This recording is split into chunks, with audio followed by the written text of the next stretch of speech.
Everybody here? Okay, good evening, everyone. I'm going to call the regular council public hearing meeting to order. Is your mic on?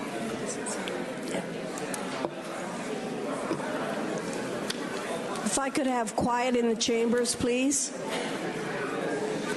Calling the public hearing meeting to order. Please turn off your cell phones. Thank you. Adoption of minutes, please, councillors. I'll move the minutes of June 12th. Second. All those in favour, opposed, carried. Move council and committee June 12th. Second. All those in favour, opposed, carried. Move the regular land use minutes of June 12th, 2017. Second. All those in favour, opposed, carried. And move the minutes of the regular council public hearing June 12th, 2017. All those in favour, opposed, carried. And first item on the agenda tonight is the 2016 Statement of Financial Information. And I would call on anyone to comment or ask a question relative to the 2016 financial information, which was found on Corporate Report R138 this evening. Anyone wishing to make comment?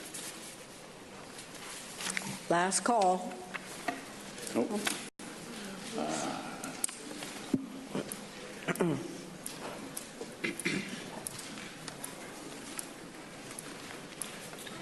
My name is Grant Rice. I live at 10378 125A Street in Surrey. I just have a couple of questions about the report. I was looking for somewhere to find the density bonus reserve fund, and I couldn't find it anywhere. And I was wondering, it was established back in 2000. Could you just speak a little closer into the mic, please, Mr. Rice? I can't hear you. You can't hear me? Was it density bonus, you said? Yeah, density bonus reserve fund, and I was wondering where that could be found in the Statement of Financial Information. Thank you. Mr. Treasurer, where could we find that? The reserve fund for density bonusing. The policy was established in October 2007, and the fund was established in February of 2008. Yes, Madam Mayor. So in terms of the density bonus fund, from my understanding is at this point, there is no developments that have actually paid into that reserve. It is something that is available to be paid into, but my understanding, speaking to the city planner, that has not happened as of yet. So in terms of cash bonusing from the densification, there's no funding in that reserve? Correct.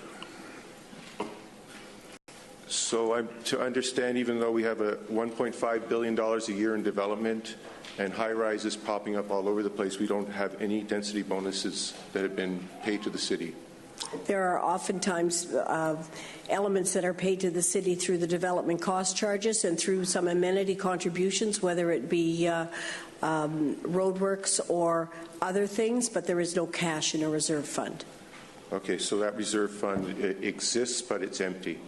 I just have another question about the affordable housing policy and how fees are collected for that, or are fees collected for that from developers, and if so, how much of that was transferred to the Surrey Homeless and Housing Foundation in 2016?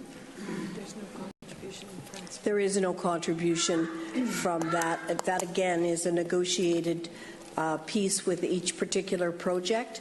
But that is something that was historically done years ago, and something that we're also investigating on whether or not it's a way to leverage housing funds outside of the $9 million contribution that Council had made in the past relative to that fund. Am I correct in that, Mr. Treasurer, or should you wish to add to that? Yeah, no, Madam Mayor, that is correct. Thank you. Okay, thank you very much. That's all. Thank you very much for your comments, Grant. Anyone else wishing to speak to this? Thank you. Then I would ask Council to bring forward R138 for adoption. I'll move that agenda item forward. Second. Thank you. All those in favour? Opposed? Carried. And now on to the public hearing portion of the evening. First item on the agenda, Madam Clerk. First item is zoning amendment bylaw 19288. The address is 12823 Crescent Road. The applicant is Aldrich Development Limited. The applicant is seeking to rezone the site from neighborhood commercial to comprehensive development. The applicant is proposing to allow a private liquor store, a licensee retail store, facing Crescent Road as a permitted use in the existing commercial building. Okay, we have on table correspondence, 7 in support of this application, 35 in opposition, and from this evening I have 7 persons signed up in support of this bylaw and 7 signed up not wishing to speak against the bylaw. Persons wishing to speak are all in opposition, and the first name I have is a Mark Grist. Mr. Grist? Good evening. Good evening, Mayor Hepner and councillors. My name is Mark Grist. I live at 2855 128th Street. Lived there for the last 15 years, and my house is within 100 meters of the proposed rezoning application.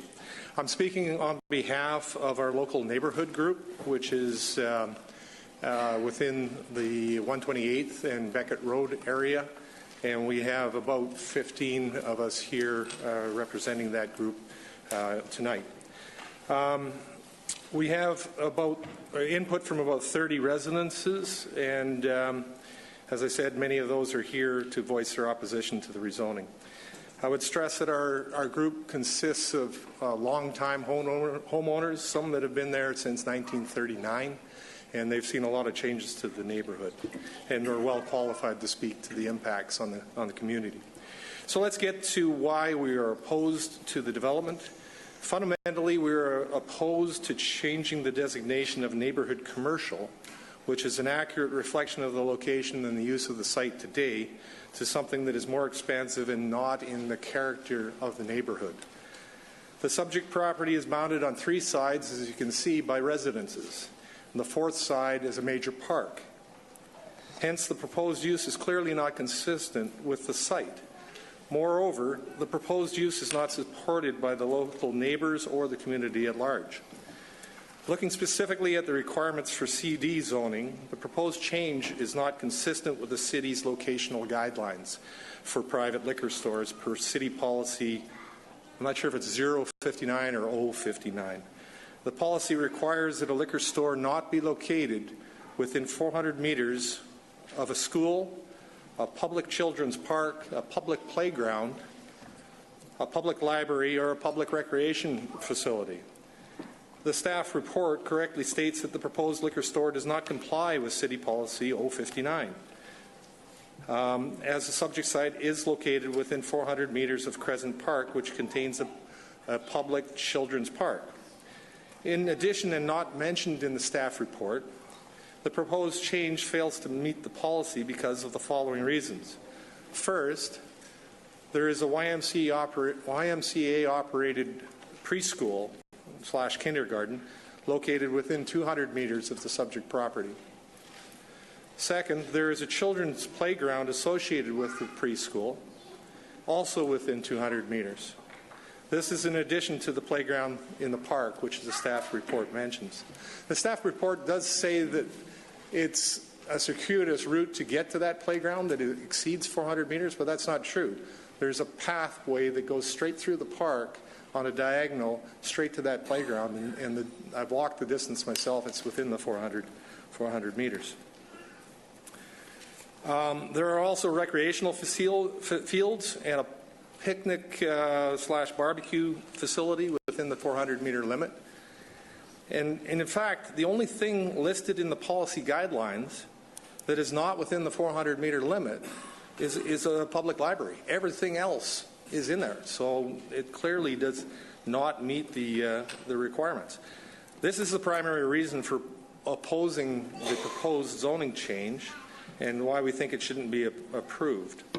One of my colleagues, Jamie Hunter, who has lived in the area for 50 years, will speak a little later on this subject. and he'll address some of the impacts on the local community over and above the fact. But from a purely legalistic perspective, it doesn't meet the policy, so it shouldn't go ahead. Thanks for your comments, Mr. Griston. Yes, I do have Mr. Hunter up Thank you. farther down the road here. Right now I have Paul Schwartz.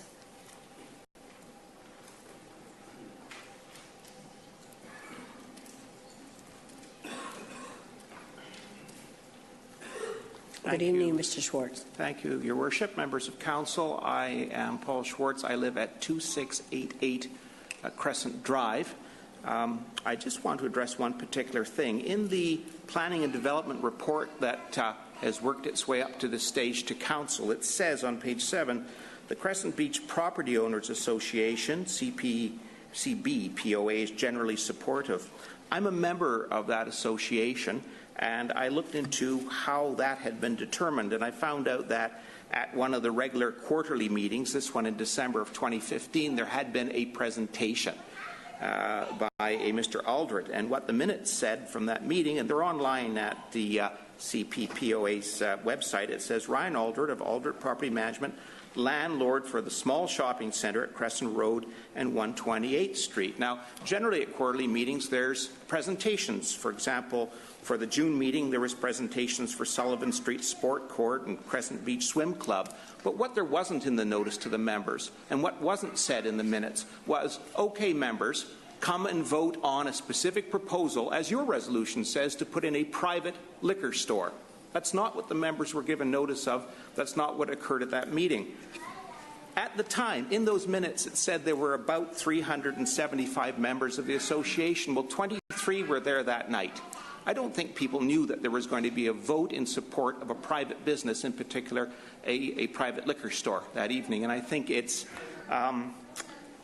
probably not the thing to do to construe that as being broad community support from the association. I just want to make that one point tonight. Thank you. Thanks for clarifying that, Mr. Schwartz. Susan Ahrens?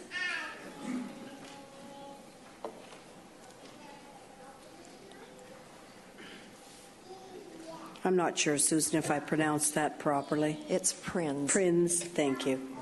Thank you, Mayor and councillors. I am Susan Prinz. I live at 12738 Beckett Road, and I'm one of the houses on that map. We've been there for about 12 years, and we consider ourselves some of the newbies on the block because some people have been there in excess of 60 years. And one of the reasons all of us live on that street is because it's a wonderful, quiet little street, very quaint, and anytime you mention Beckett Road to anyone, they say, oh yes, that's a wonderful street. I used to ride my bike on there when I was a child, and so on. So it's a wonderful street, and we have a really good community.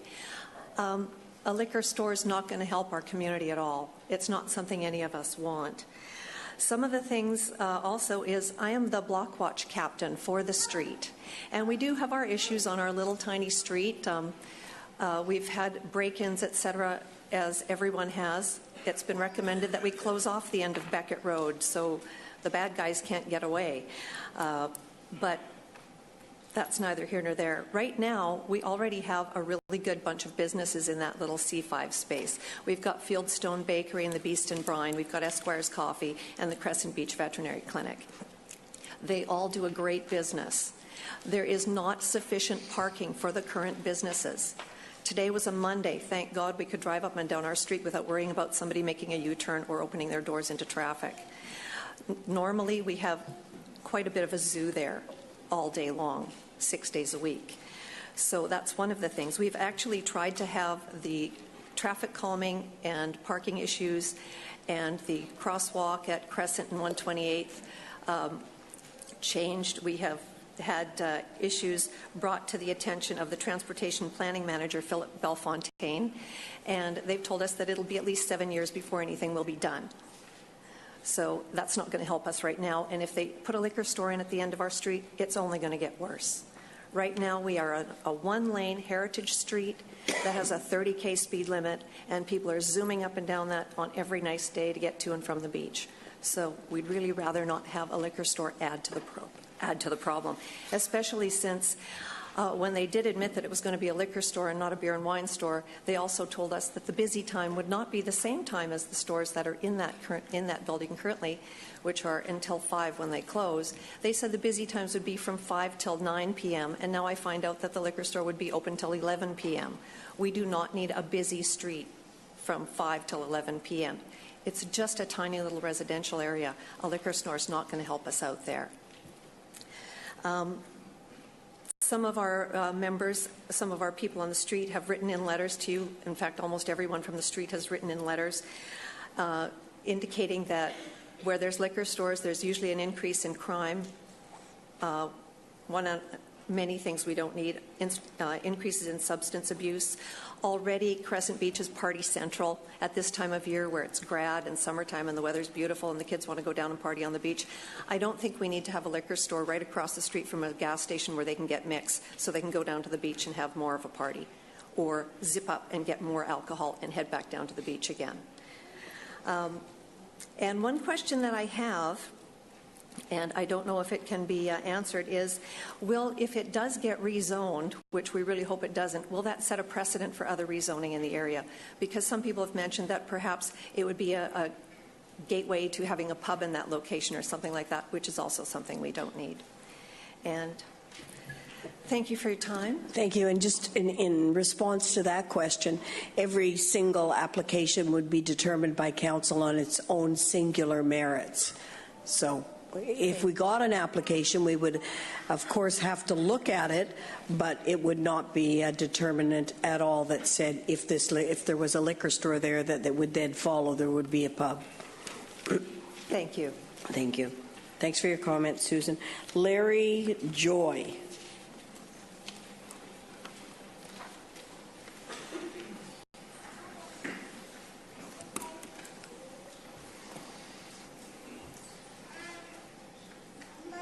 Good evening, sir.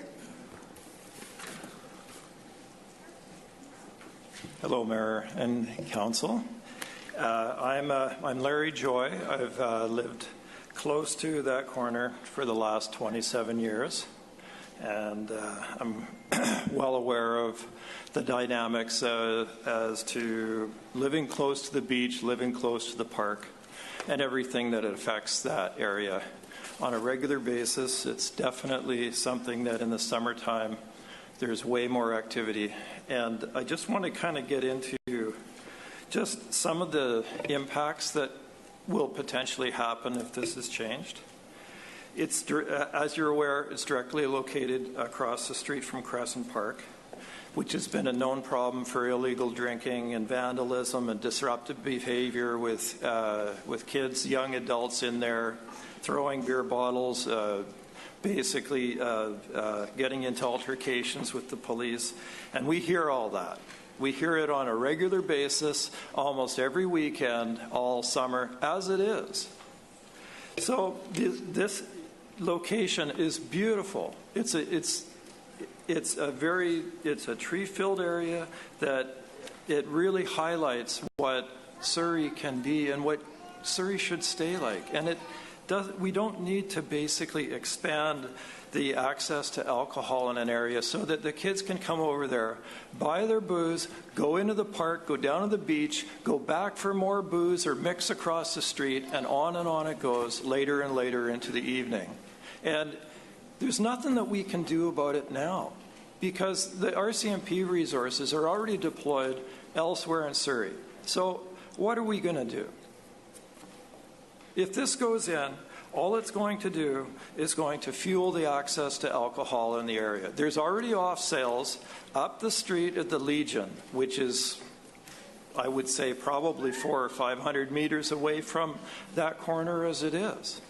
There's already the liquor store in Ocean Park, and anyone that wants to go and get alcohol, then they can take the drive up the street, they can do what they need to do, that's fine. But all of this is going to do is open up more access in an area that is, as you can see on the diagram, it's surrounded by parks and residential. It's not a large-scale commercial area. It doesn't have the potential to ever be a large-scale commercial area. So it's not as if in a future official community plan that corner can somehow expand to a full-scale strip mall. It's just simply too small. The parking, as has been mentioned earlier, is already insufficient for the businesses that are there. It's right on a corner. It creates traffic hazards for pedestrians that are walking back and forth to the park. They go into the coffee shop there. There's lots of pedestrian traffic as it is. And all of this is going to change the dynamics of the parking, because all the other businesses, for the most part, are generally businesses where people come in and they stay for a little bit of time.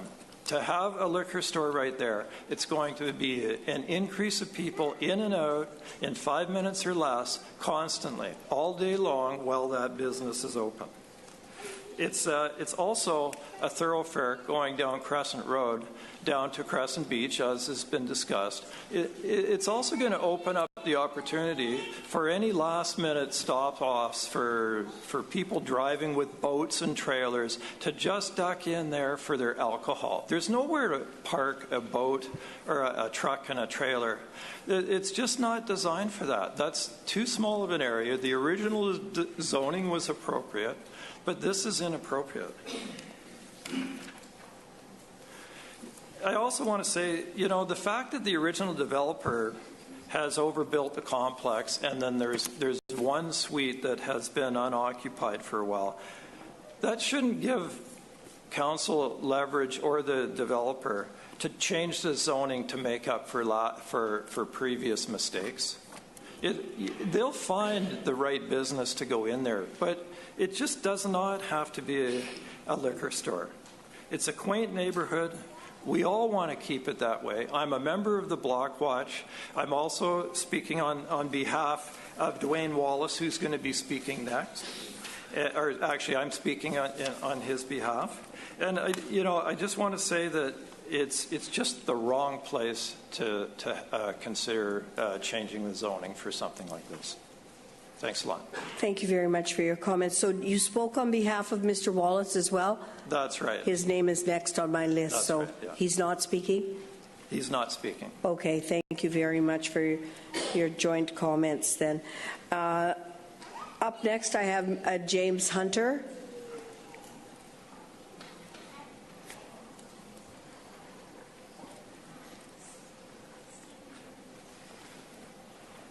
Hello, Mr. Hunter. Good evening. My name's Jamie Hunter, and I live at 2849 128th, just across from the proposed zoning change. I have lived in the neighborhood since 1963, and currently I live within 100 meters of the subject property. I do appreciate the employment and the taxes that development generates right now, but I do not believe that changing the zoning to commercial development from C5 is going to add much. What everybody else has said, they've actually said all the things I was going to say, so I might have to change things up a little bit, just so we're not repeating. One of the things I noticed, the staff report said there's 28 parking places there at this time. There are 20 in the upper parking lot, which are quite often full. Parking down the street, cars park quite haphazardly. There's a fire hydrant which is fairly regularly blocked. Driveways are often blocked. Cars making U-turns are constant, and when I say constant, I mean 30 in an hour, and that's okay, but it's not okay, but it's okay because you can U-turn where you want. There is some parking in the back, and there was a gate put in approximately 2003, and that was after complaints of ongoing partying. So in the back of that building, there was a bit of an underground, and the kids would, when I say kids, I mean it might have been up to age 25, but they would congregate there, and loud cars, loud stereos, broken glass were a regular feature on an ongoing basis, and the gate did calm that. And the police, I appreciate all the work they do, but they cannot respond regularly. not going to be a priority. And they did respond, but basically the gate going in did fix that problem. And that was an alcohol problem for the most part. Through the summer and most weekends, the street is narrowed quite a lot by cars parking on both sides. Cars parking facing the wrong ways, as said, trailers. Quite often there's trailers jutting out, and it is difficult. You know, you just have to go slow, but it's too busy the way it is already. One of the other issues which I would like to talk about is the actual corner, which 128's and Crescent Road already. There are 2 crosswalks there. There are 3 bus stops within 25 meters of the corner, and there are 3 bicycle lanes feeding into that corner. And it has heavy bicycle traffic, heavy foot traffic, people going to and from the buses, going to and from into the park, and going into the existing businesses. And, of course, all the traffic going in and out of Crescent Beach, which at times is backed up into Crescent Beach, all the way into Crescent Beach, and 20 or 30 cars sometimes at the most, not at the most, but sometimes coming down Crescent Road trying to cross that intersection. And I believe the engineering department, when I spoke with them, they said about 7 years before there was going to be any significant changes on that corner. And it needs changes now. With regards to the bicycle lanes, there is in Crescent Beach, there's a swim club, and I'm not speaking on behalf of the swim club, but just a little information. There is a swim club that's been operating since 1918, and it operates at Blackie Spit. It's the Crescent Beach Swim Club, and there are, I believe this year, 400 families registered and 1,900 children that will participate in programs. So these are children that are going to be traveling by bike, predominantly by bike and by foot, some in Crescent Beach, a lot in the Ocean Park, Crescent Heights area, which will be going up and down these roads. And having people also traveling up and down these roads looking for one more drink, one more bottle, one more can, after they've already had one or more, could pose a problem. And I think probably the answer to that one is zero tolerance would be probably the correct answer. So I am not in favor of this liquor store proposal. Thanks for your comments, Mr. Hunter. I appreciate that. John McInnes. Is John here? Good evening. Good evening. My family has lived in Crescent Beach for 97 years. We've seen many changes over that time, both good and bad. Over the past number of years, Crescent Beach has become increasingly popular to people who come to enjoy the beach, the only beach in Surrey. We have no objection to the many people who come and enjoy, other than the fact that it puts a lot of pressure on our small community, but we're fine with that. We're not, we're not asking people not to come. But it's a community of 1,200 people, and on weekends and in sunny evenings, even not in the summertime, the population swells to, I would estimate, many thousands throughout the day. And the community takes on a bit of an air of a Coney Island. Again, we have no objections to that, but we do have concerns as the evenings progress about the incidents of loud music, of partying, and traffic problems. It's a regular occurrence late in the evening that numerous vehicles leave Blackie Spit just after sunset, usually when things are quieting down, and they leave at ridiculously high speeds, playing their music at obnoxious volumes. It's very, very disruptive to the community in general. The point about the liquor store is a lot of folks who are partying down there at the Spit and in the parks and on the beach, we don't wish to make it any easier for them to simply run up the hill to reload when they're a little low on liquor and come right back down and continue partying. Again, we recognize the police resources are stretched as it is. They can't always attend when we wish they would. But simply making liquor more easily accessible encourages more partying later in the evening, the incidents of impaired driving, and more disruption to our small neighborhood. We look to our elected officials to represent our interests and not those of such proposals as this. A liquor store adds nothing, in my humble opinion, to our community, given the fact that if people really want it, they can drive just a little bit farther to Ocean Park. But again, I echo those comments of other people who've spoken against this motion, that we don't care to have a liquor store there. Thank you for your consideration. And thank you for your comments, Mr. McInnes. That's the list I have of people wishing to speak to this bylaw. Is there anyone else that wishes to come forward and speak? This is my last call.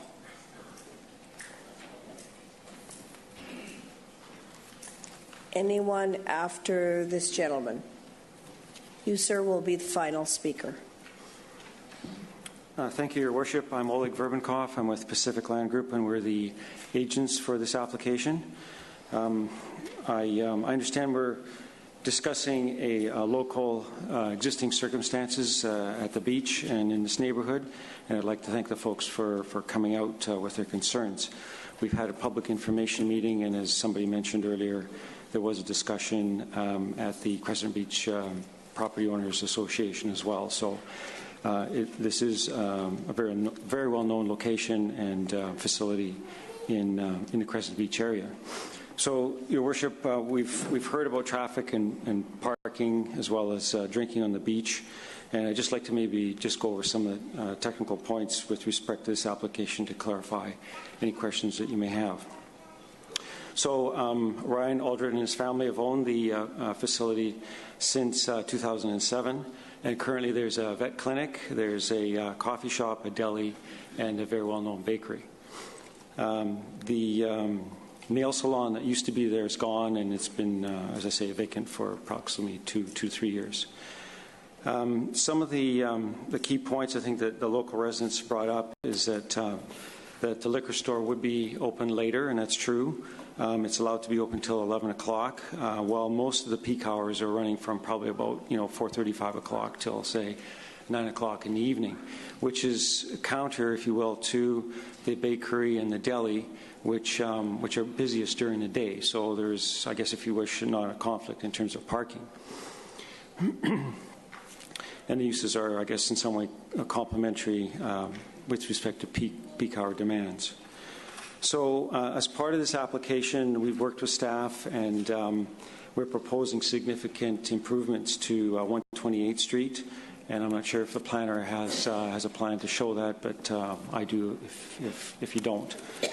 So we're talking about 5.5 meters of pavement from the center line of the road to allow for two-way traffic and for parking as well. So currently people are parking on the gravel shoulder, and that will be fixed. And of course the large potholes and whatnot that exist today will be fixed as part of that program. There'd be a new sidewalk and a new boulevard. There'd be new street lights as well as Grass Boulevard. So the irony is that if the zoning stays as it is, and if the landowners find a use such as a greengrocer or someone similar use, that would actually, in our opinion, be a greater load on the parking at the peak times that the bakery and the deli operate. And while at the same time, because they would fit the zoning, there would be no requirement to upgrade the road. So I guess in a way it's kind of ironic. So because the zoning allows for a greengrocer and a meat shop and similar uses, we think that this would be a better use and would be complementary to the neighborhood. And we think that most of the patrons would be local people that would want to stop in on their way home for, a bottle of wine, that sort of thing. So a couple other points with respect to the playground. We've done an assessment, in fact, several assessments. Maybe I'll just give this one to the planner if you don't have it.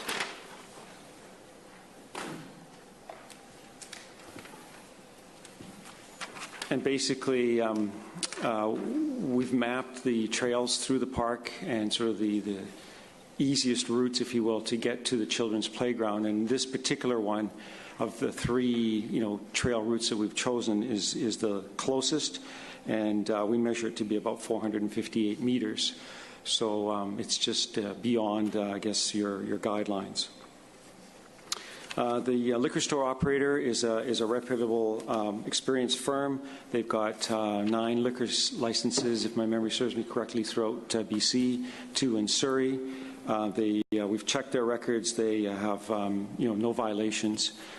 They know how to train the staff and follow the Serving It Right program that the province has.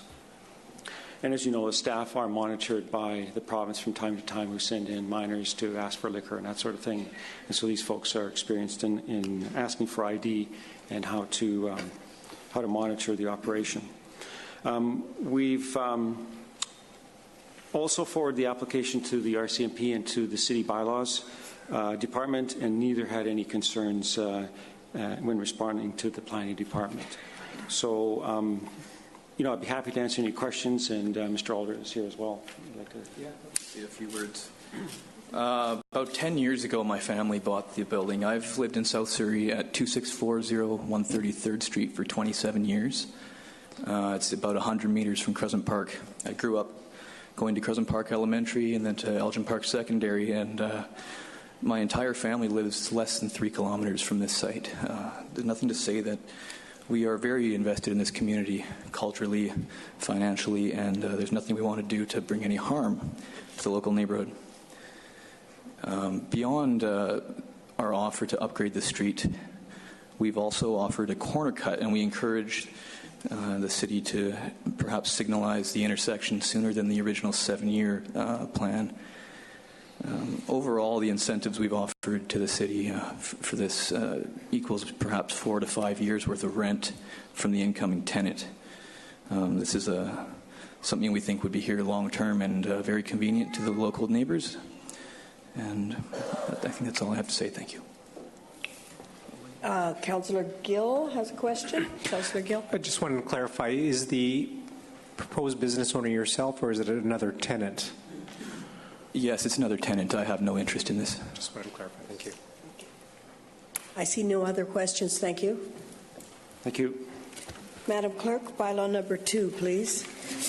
Is zoning amendment bylaw 19294. The address is 307 171st Street. The applicant is Zentera Douglas Developments Limited. The applicant is seeking to rezone the site from 1 acre residential to multiple residential 30. The applicant is proposing to develop 22 townhouse units.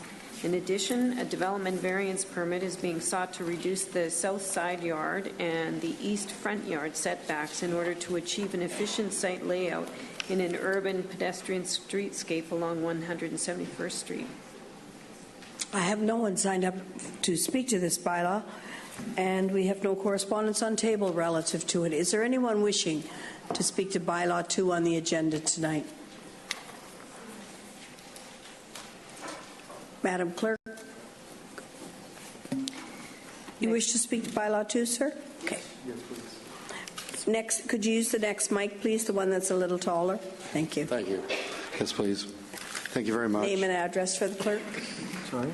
Could I have your name and address for the clerk? My name is Jens Caleb Miller. My address is unit number 1, 277 171st Street. So I would be the direct front of 171st Street against the proposed change. Thank you. I want to thank the members here, and especially the clerks that emailed me back. Thank you very much, and people that are going to listen to me and waste their time. I've never done this before, so that's why I'm kind of rambling. I have 2 logistical questions about the proposed bylaw, about lot size and units, and then the second of reasoning for changing of the variance of size to more of a residential area into a green area. I guess engineers would be answer that, lot size and units, opposed to because of the two prior units on the west side of 176 at 22 units each, which looked to be a larger lot size. So, yeah, did you want me to get that question answered for you first, sir? Please, if you could, please. On the size of the units? The size of the lot compared to the amount of units. Because on our to the planner, complex, what is the size of the lot relative to the 22 units? Madam Mayor, through you to the delegation, that is a indication of floor area ratio, and the proposed zone of RM30 allows 0.9, and the proposal is for 0.82 floor area ratio. So the bylaw allows for 0.9, and this one is at 0.82. sorry, I'm not an engineer.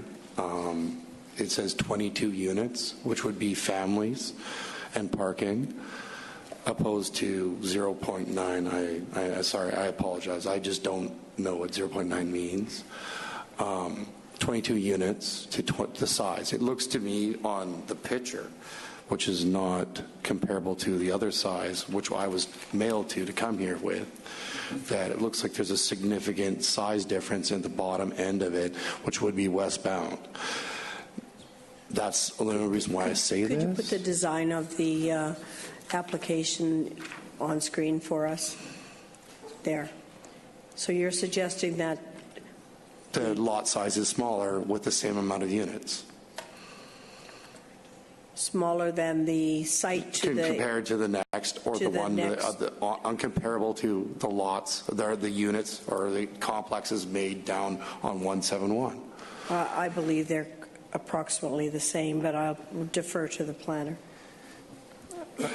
Yeah, Madam Mayor, the density is measured in two ways. Again, the first way is the floor area ratio, which is 0.82. That's the measurement of the total floor area divided by the lot area. Size of the lot. Right.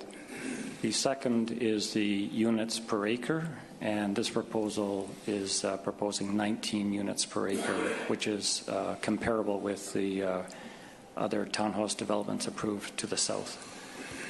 So it is comparable, sir? I believe it says 22 units, not 19. It's 22 in total, right? Oh, there's a total of 22 units, correct, which equates to 19 units per acre. That's right, yes. Yeah. Okay. And then the other idea or other question I would have, because as I said, I live on the closest area to it. We're not talking 100 meters, we're talking 30 feet.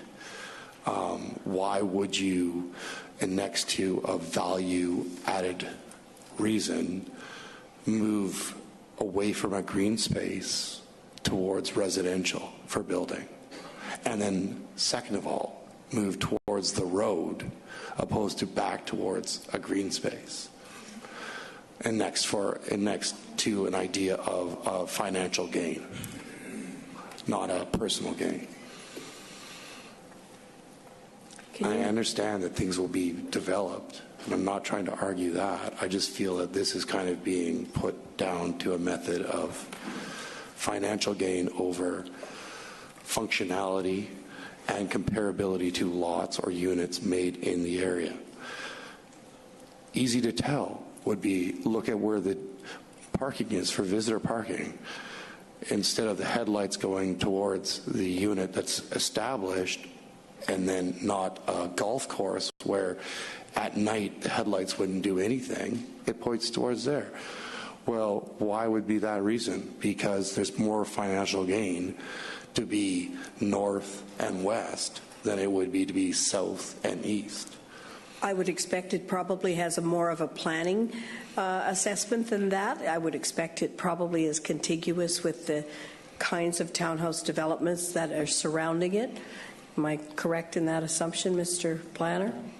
Yes, Madam Mayor. I think the delegation is referring to the reduced setback from 7.5 to 4.9. From 25 feet to 10 feet? Correct. And Again, part of the assessment was looking at the setbacks all around the property. For example, to the north side, we've maintained 9 meters to maximize the distance from the ALR or golf course and to protect the trees in the north portion of the site.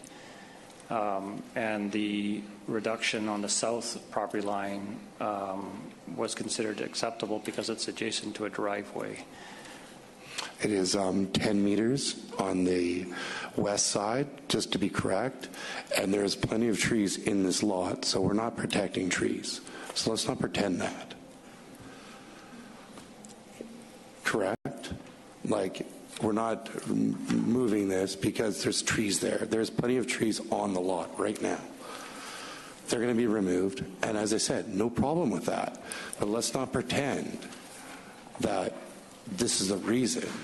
It's financial, and it's not comparable because there is not visitor parking on any of the other lots that are on one side of a lot.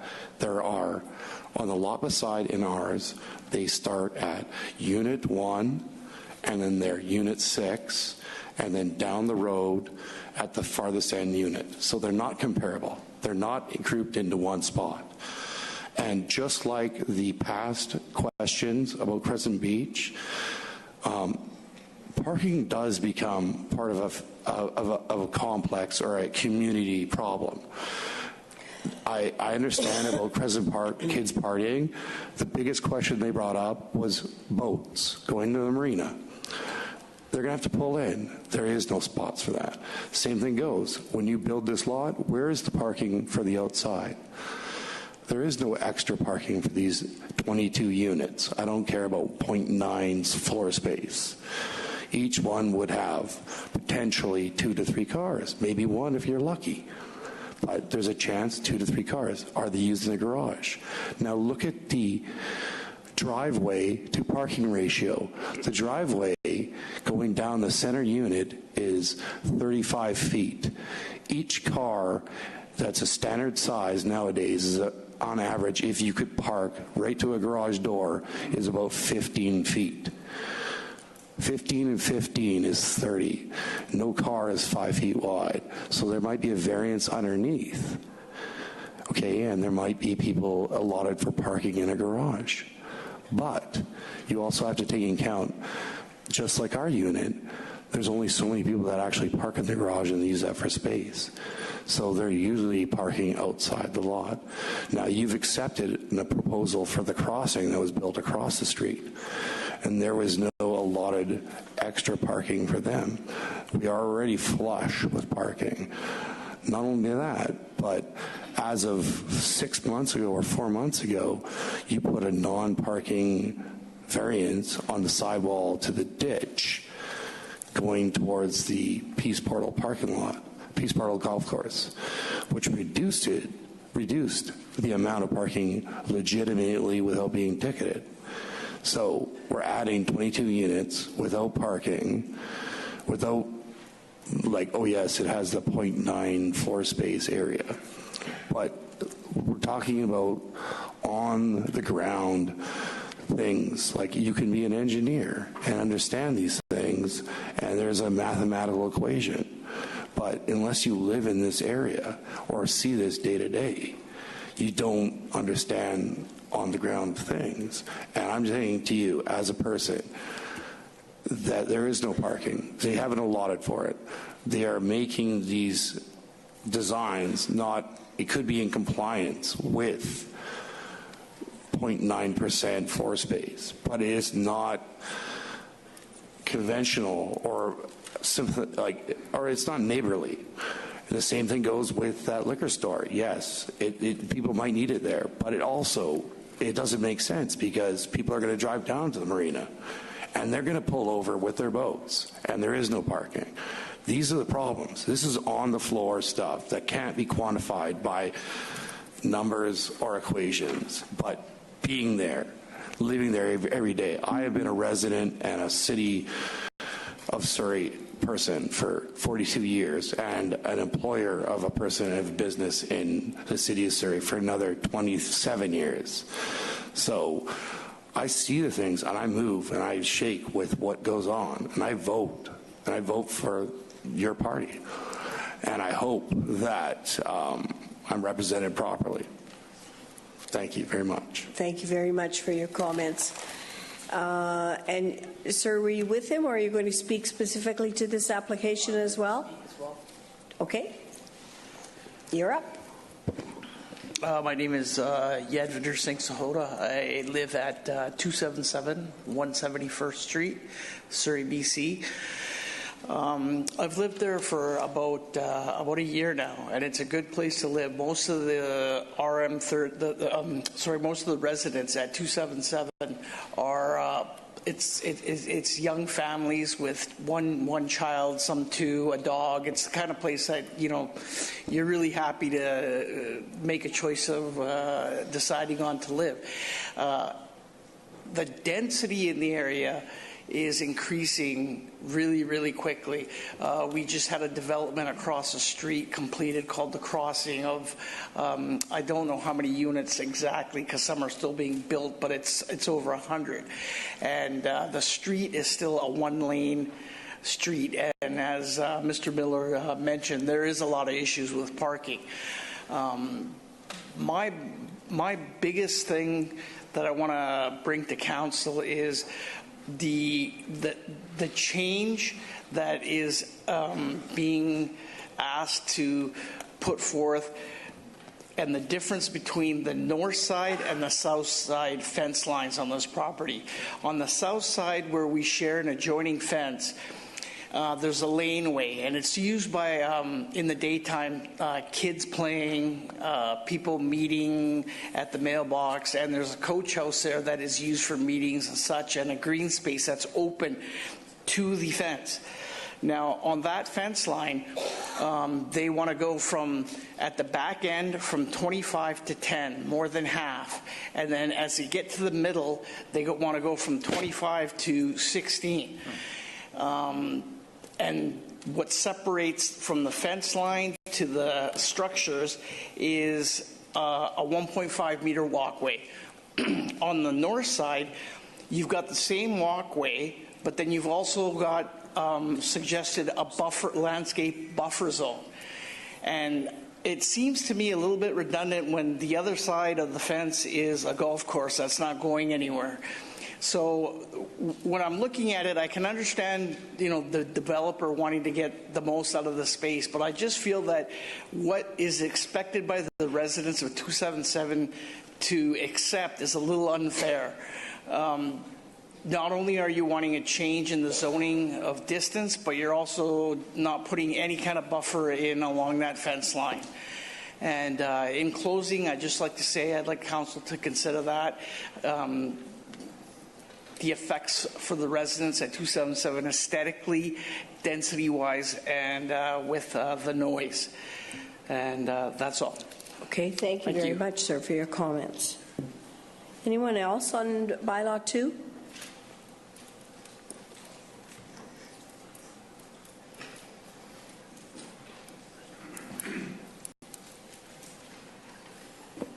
Good evening, Mayor and Council. Deb Jack, Surrey Environmental Partners.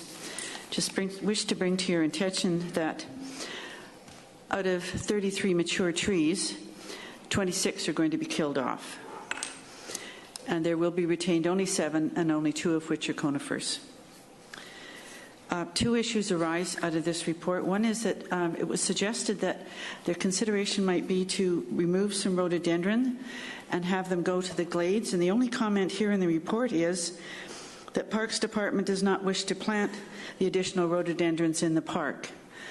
But I'm certainly wondering, given what I said a number of meetings ago, did Parks indeed consider those rhododendrons might be suitable for another location in the city?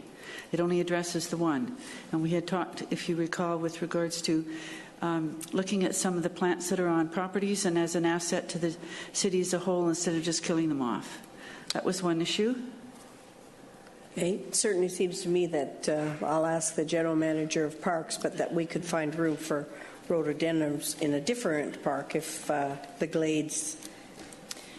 is well serviced by rotos, as we all know, the special roto park. And that developer up in the north side of number 1 that donated 60 rhododendrons down to the glades, which was exciting. Yes. The other issue, Your Honour, is there is a comment in here with regards to the possible disturbance with owls, and relates to the issue of disturbance of birds during the nesting season in terms of clearing properties. This is something that comes up every spring. It is of great concern to those people who are concerned with regards to the bird population, observing birds and all the rest of it. I don't happen to be a birder myself, got lousy eyesight for that, but nonetheless enjoy the sound and everything else. And research, by the way, indicates that if people hear the sound of birds, they're happy with their environment. Concern about the fact that in Surrey, during the birding season, we have cutting of trees on properties and clear cutting of lots or lot preparation during the nesting season. We're running out of birds in North America. The numbers are decreasing constantly. And what happens when you clear cut during birding nesting season, either the eggs are destroyed or the babies are killed off. And you wind up with extremely distressed adults. And I understand, I haven't seen it myself, but I understand that's a distressing vision in and of itself.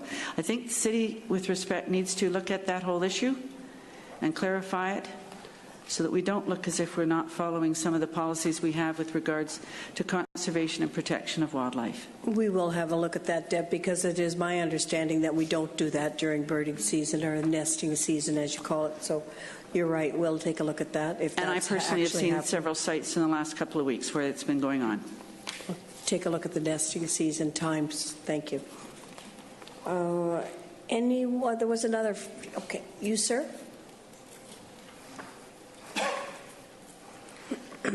Thank you. My name is Rick Jewell. I'm the owner of Zentera Developments, and I'd just like to speak to a couple of the points that were raised this evening. If we could bring back up the site plan. Okay.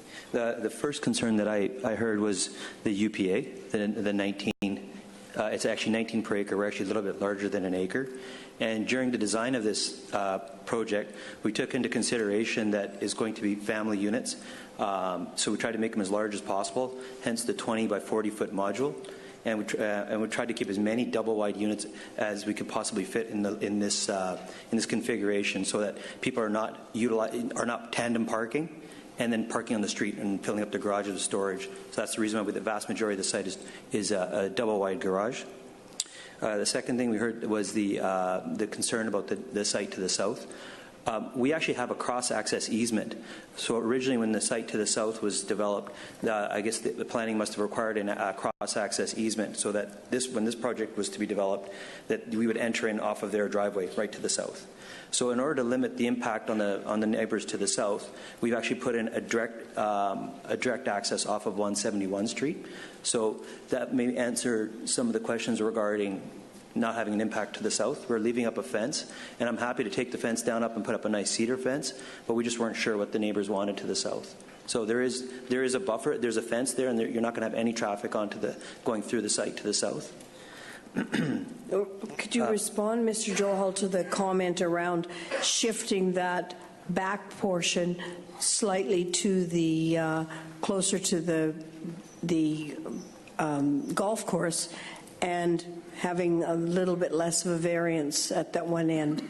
Well, what we were proposing was to actually have less of a setback to the north and provide bigger driveways so that all those units could park in the driveway. So what we would prefer is to shift those two buildings that are backing onto the golf course a little closer to the golf course, so we can provide parking for each driveway. We could actually increase parking by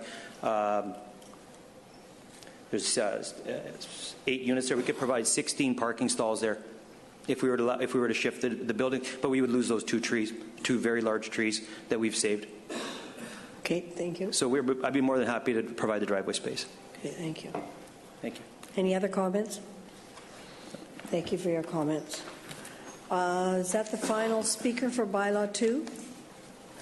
Thank Thank you. And Madam Clerk, we'll move on, please, to the next bylaw.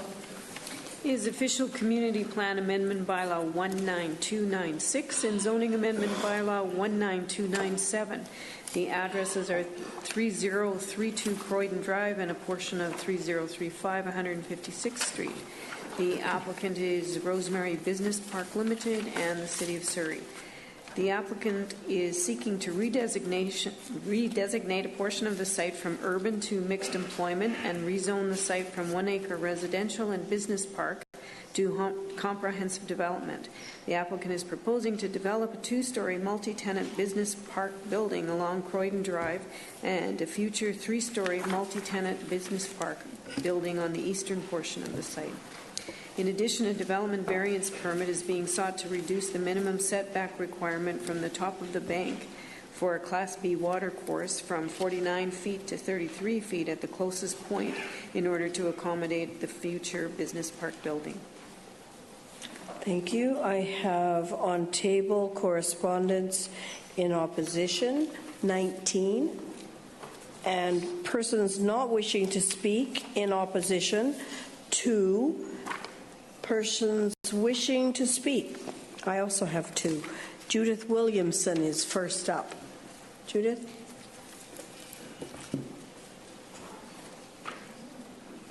Address for the clerk, please. My name is Judy Williamson, and I live at 15428 31st Avenue, Suite 111. And I'm in opposition to both parts of this bylaw. I'm an avid bird watcher, and for the last 8 years, I've been volunteering at the Orphan Wildlife Rehabilitation Society. So I see the result of all this urban redevelopment and the resulting loss of habitat. When I first moved to this area about 3 years ago, I was thrilled beyond belief that there was 2 barred owls nesting in the back along Titman Creek there, and they managed to raise 2 owlets that year. The next 2 years, the owls were still around. I could hear them hooting at night, but I did not observe that they had any babies. And this year, 2017, I haven't heard any hooting at all, so the owls are gone. We used to have a great horned owl that was out there too. Haven't heard him. We used to have big brown bats that were flying around at night, and they were hawking all the insects for us. And I haven't heard the pack of coyotes that used to be living back there. So, and are you on a single-family home, or is this a multifamily? It's a condo. It's a multifamily property? Yes. Okay. Yes. And my particular unit faces Titman Creek. Okay. We have also noticed a drastic decline in other bird life, tree swallows, Anna's hummingbird, cedar waxwing. So I just wonder if all of this, diminishing wildlife has anything to do with all the development that's going around in the area. Riparian areas such as Titman Creek have to be protected, not just recklessly squandered for the sake of having a building and a parking lot there. Our view, the tenants in the building there, our view is going to go from lovely tree and a little creek there to an industrial business park. And as was said earlier on, I wonder about the precedent that this would set. What's to stop other developers from taking down all the trees around there? So we have to preserve as many mature trees as possible, and that benefits both people and the wildlife in the area. So that's all I have to say. Thank you very much. Thanks a lot for your comments tonight. Norma McKnight is up next.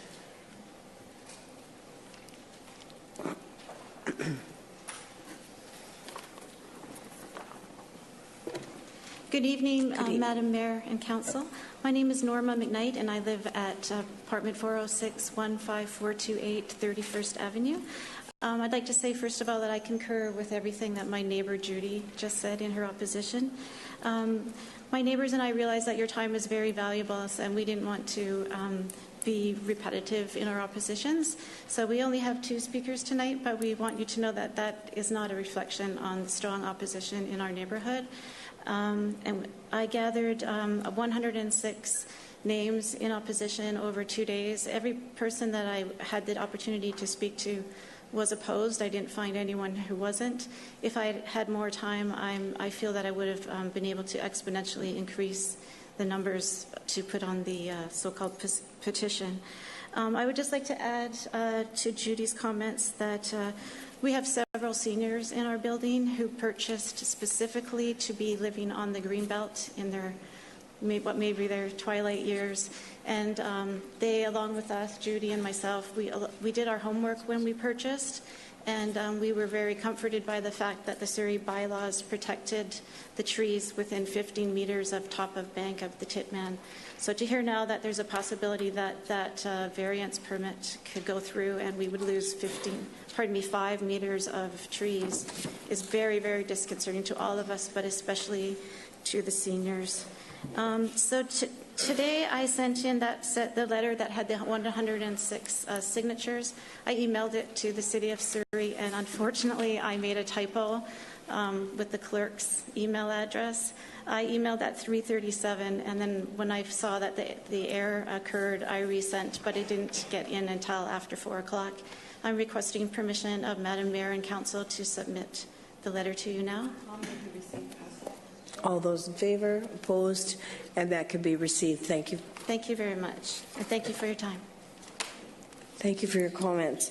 Anyone else on the third bylaw this evening?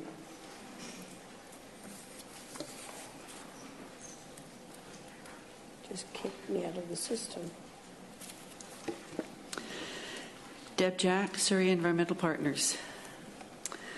On this particular site, 40 trees of 40 are going to be killed off, and we do give a lesser value to the alder and cottonwood, although increasingly, as I understand more about trees, that lesser value is questionable because of what those trees provide insofar as the soil and everything else is concerned, not to mention the extended ecosystem.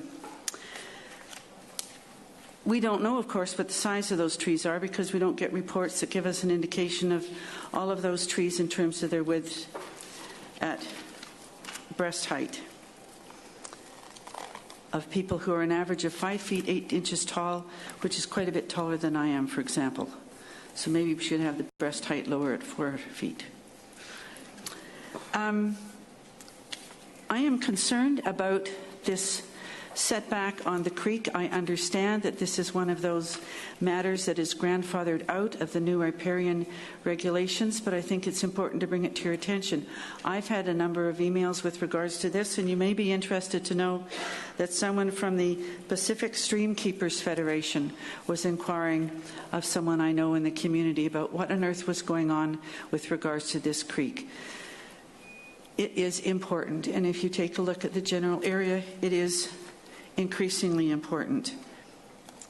To go from 49 feet down to 39 feet, it seems to be not very much. It's only 16 feet at the closest point, but nonetheless, that is a loss not only of what's on the surface, but also what's below the surface. And we don't remember in our thinkings very often, and I'm guilty of this, about the value of what is below the surface of the earth.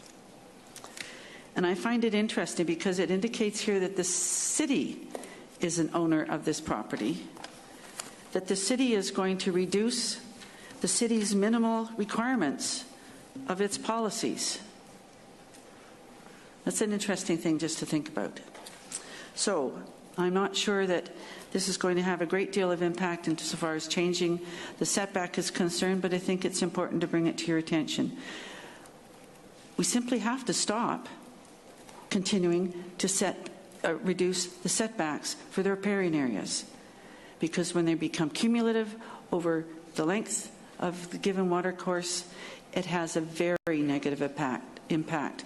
We just keep looking at these things on a situation by situation basis and don't look at the cumulative issues. Thank you. Thank you for your comments. Anybody else on third bylaw?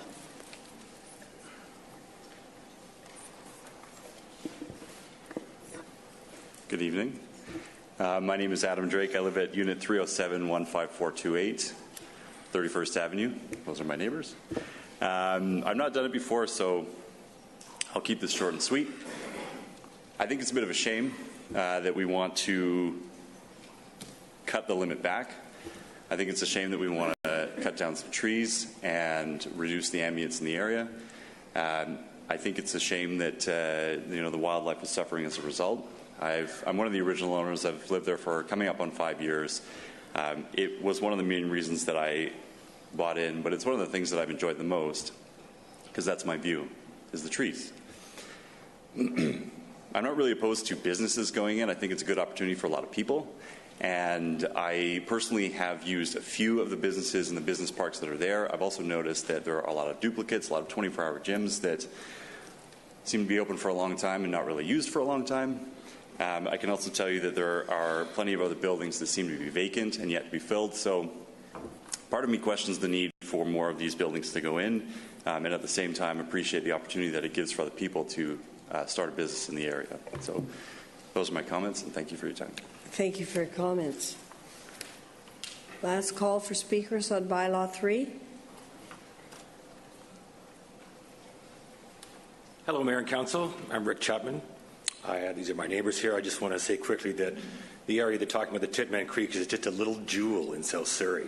And I walk my dog around the streams there. And to take back that amount of trees would be devastating, really. And like my neighbor Adam, we moved there a couple of years ago because we look out our window and see trees.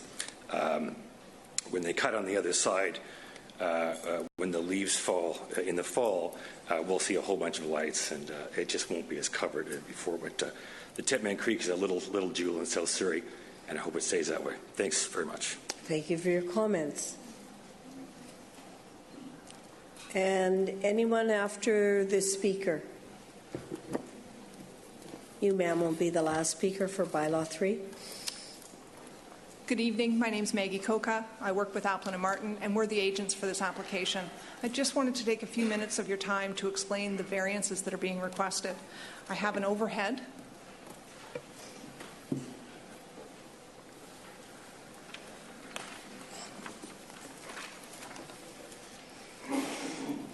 So in this area, there's actually two pieces of Titman Creek that feed into the main channel.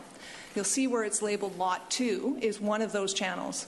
And so I have the area circled where it has a number 1 next to it, illustrating the setback from the top of bank. So there is a 10-meter setback from the top of bank as per the provincial regulations. The city's bylaw requires a 15-meter setback. You can see, although it doesn't look very clear on there, that where the number 2 is, that there's an additional 5-meter right-of-way next to the 10 meters. So in essence, we're achieving the bylaw. It's through this combination that we reach that 15 meters. This has been asked for a variance in this particular case because of the constraints on the property. There's a very large hydro corridor that goes through the property. There is the sanitary interceptor, which is an additional right-of-way on the property. And then the building itself has to be set back from the wires. And that's why you see that the building is further than where it's highlighted yellow. And so we've asked for this variance to be able to accommodate the building in this location. The second tributary to Titman Creek here is actually over where you see the 3 and 4 circled on the map.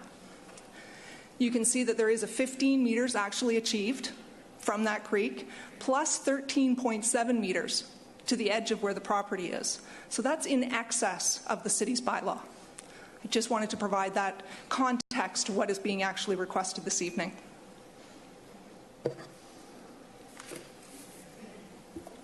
Thank you very much for that, those comments. That is helpful. Anyone? Oh, no, that was it. Bylaw, the next bylaw, Madam Clerk, Bylaw 4. It's Official Community Plan Amendment Bylaw 19298 and Zoning Amendment Bylaw 19299. The addresses are 10740, 10768 King George Boulevard, and 13665 107A Avenue. The applicant is Tien Share Investments, Flamingo Group Incorporated. The applicant is seeking to redesignate the site from Central Business District 3.5 FAR to Central Business District 5.5 FAR and rezone a portion of the site from community commercial and town center commercial to comprehensive development. The applicant is proposing to develop Phase 1 of a commercial and residential development on the eastern portion of the site. The proposed development will consist of a 35-story mixed-use tower, a 6-story mixed-use building, and a 3-story townhouse and amenity building containing a total of 4 townhouse units, 345 apartment units, and commercial space, and will be connected by a vaulted commercial podium. On table, we have one piece of correspondence. No, we have one for and one against. And I have signed up this evening 47 people not wishing to speak in favor of the bylaw, and several people wishing to speak also for the bylaw. First up is Scott Brown.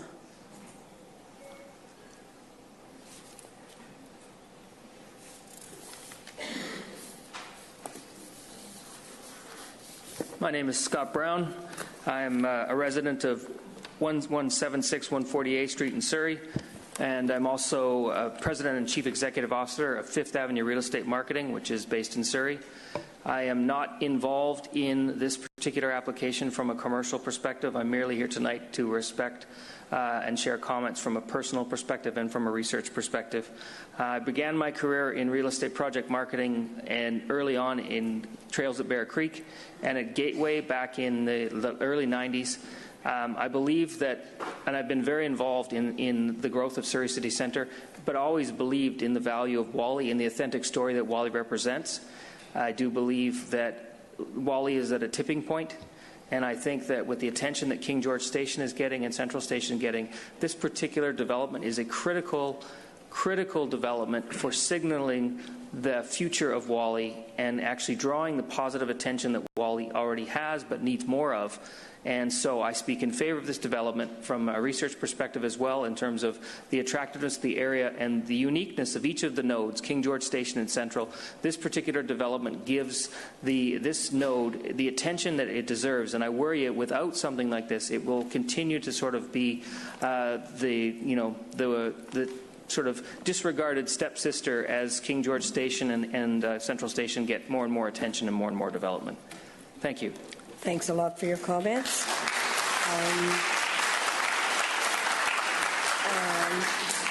I would just ask that you respect the chambers and try and hold back your applause. Comfort in, we're certainly not used to getting it, so just saying. Comfort in, and I don't know who the speaker is. It just says comfort in.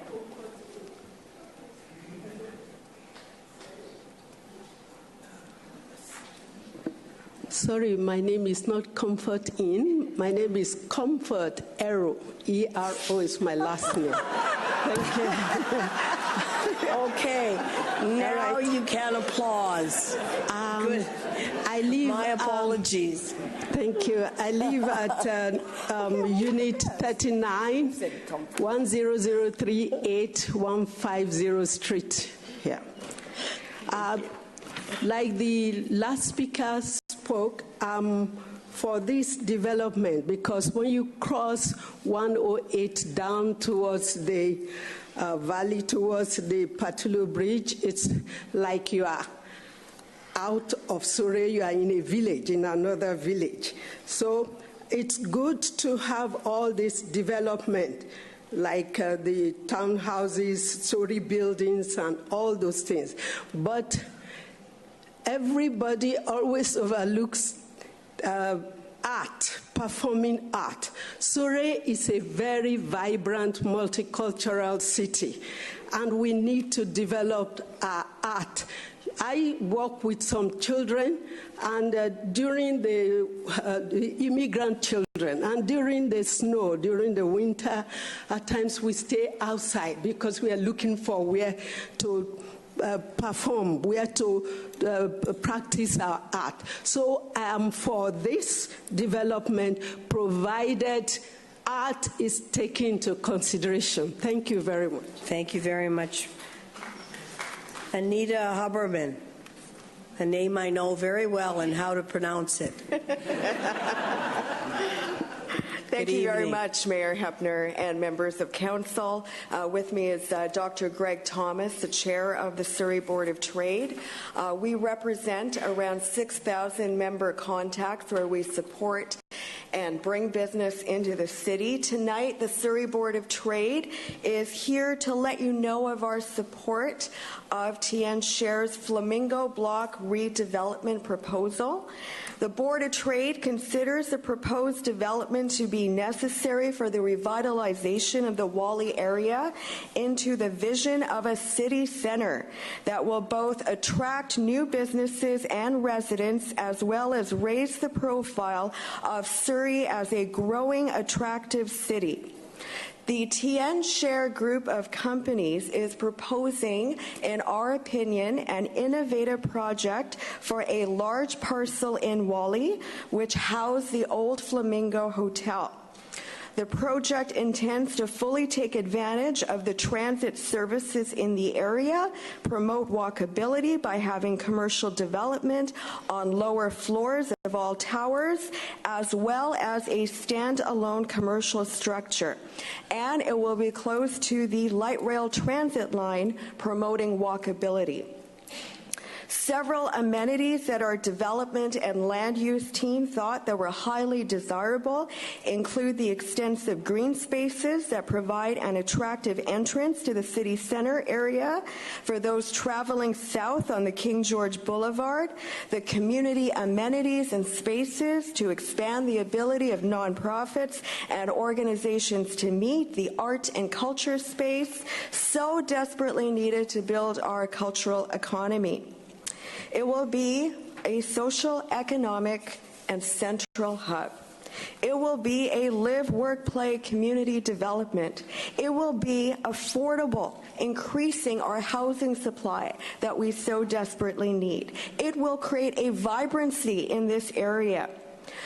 The Surrey Board of Trade asked Mayor and Council to see the benefits of redeveloping a large portion of what is currently severely underutilized real estate.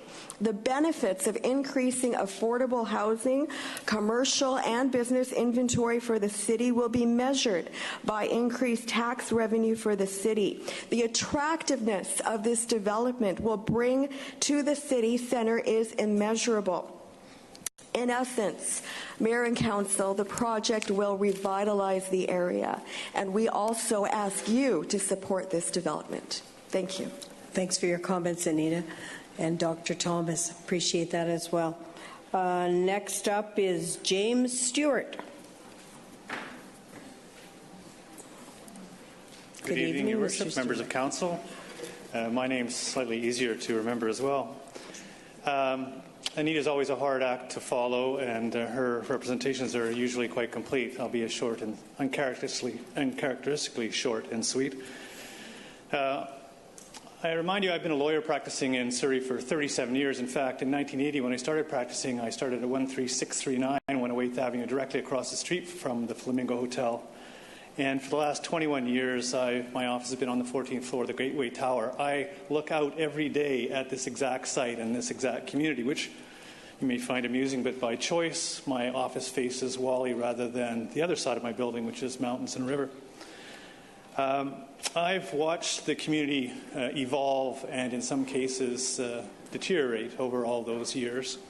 And in reviewing this particular project, I speak strongly in favor of it. It will be an iconic gateway project that will help rewrite the image of Surrey in general and Whalley in particular.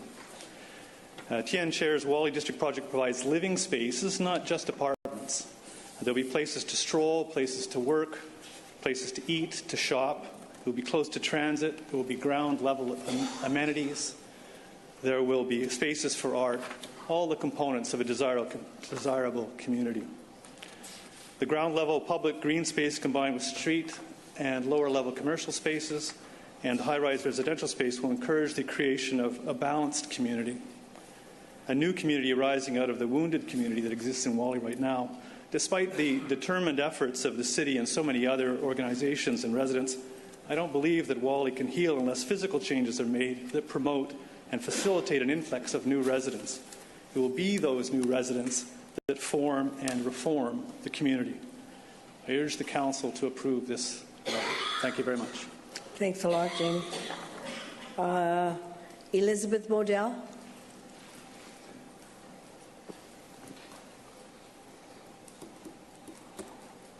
Good evening, Your Worship and esteemed members of Council. Much like what Anita had said and Jamie had said prior to myself, on behalf of the Downtown Surrey Business Improvement Association, as the CEO, the Board of Directors support the development as outlined by Tian Shear to move forward to the extra density that he's requested. It's on paper a beautiful project and will change the space and place and face of that corner that is so desperately needed in that part of our great downtown and growing downtown. So as you well know, we our chair wrote a letter to Mayor and Council to expedite any process of development north of 104th to really be the catalyst for change in that area that, as I mentioned, is required and so desperately needed. So thank you on behalf of the businesses in the downtown core, and we urge your support and acknowledgement of this project moving forward as outlined by Tian Shear. Thank you, Elizabeth. Gopal Sahota.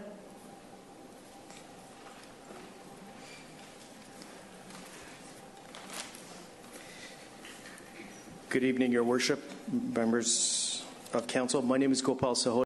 I'm the president of the Fraser Valley Real Estate Board. Our primary concern in regards to supporting our clients are consumer protection and affordability, secondary transportation. Right now, the market is heavily influenced by supply and demand. There's an incredible amount of demand for affordable homes in the Fraser Valley and not enough supply. If we want to keep homes in our cities affordable and desirable to incoming and local consumers, we need to provide housing options that meet those needs.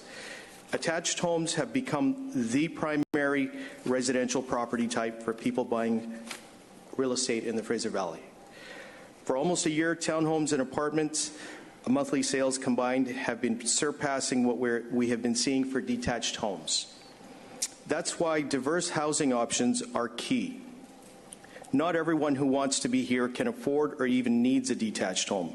There's a shift in demand that's moving towards more effectively sized and priced options that can help consumers get into the market. As realtors, we're working with buyers and sellers every day, and we agree that this market needs to stabilize sooner rather than later. Increasing supply by developing more housing is a big step towards that. It's to all of our benefit when people can find homes and build lives here. And Your Worship, you and Council have done a wonderful job of creating a vision for Surrey City Centre, a vision of vibrancy and excitement. And you folks have been quick and nimble in the past to get things done. Please consider the speed with which some of these developments are required to create the supply and to help stabilize the market. Thank you for your time and consideration. Thanks, Mr. Sahota.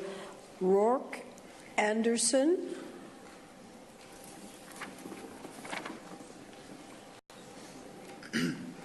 Your Honor, esteemed members of Council, my name is Rourke Anderson. I live at 16975 105 Avenue in Fraser Heights. However, if you see the little 136A Street and 107A Avenue, I operate a martial arts gym just on that street. And for any of you that have walked that area, you're well aware that knowing how to defend yourself is pretty important if you've been there in the daytime, let alone at night. Now, I'm here to give my support for this because we've been there for 4 years teaching children, teaching adults, having women and watching the Montessoris and the little children's preschools come up. And right across the street from them are people shooting up drugs, getting high, screaming throughout the night, throughout the day. The police, luckily, are right beside them, but that's an awful lot of calls that they have to make. I've watched the area in the last year deteriorate, even more so. That's become the C8 zone that you see right there is a mecca of tents. Before my children's classes, one of our rituals is to walk around and pick up all of the discarded needles, usually without tops, usually small crack pipes, crystal meth, and just about any other substance you can imagine.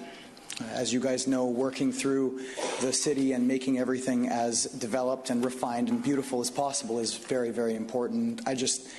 I wanted to say this is so important for us.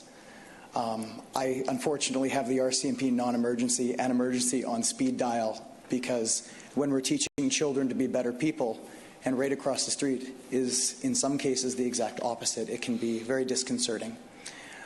As a young business owner, I have to say, I really hope that you guys can help this plan.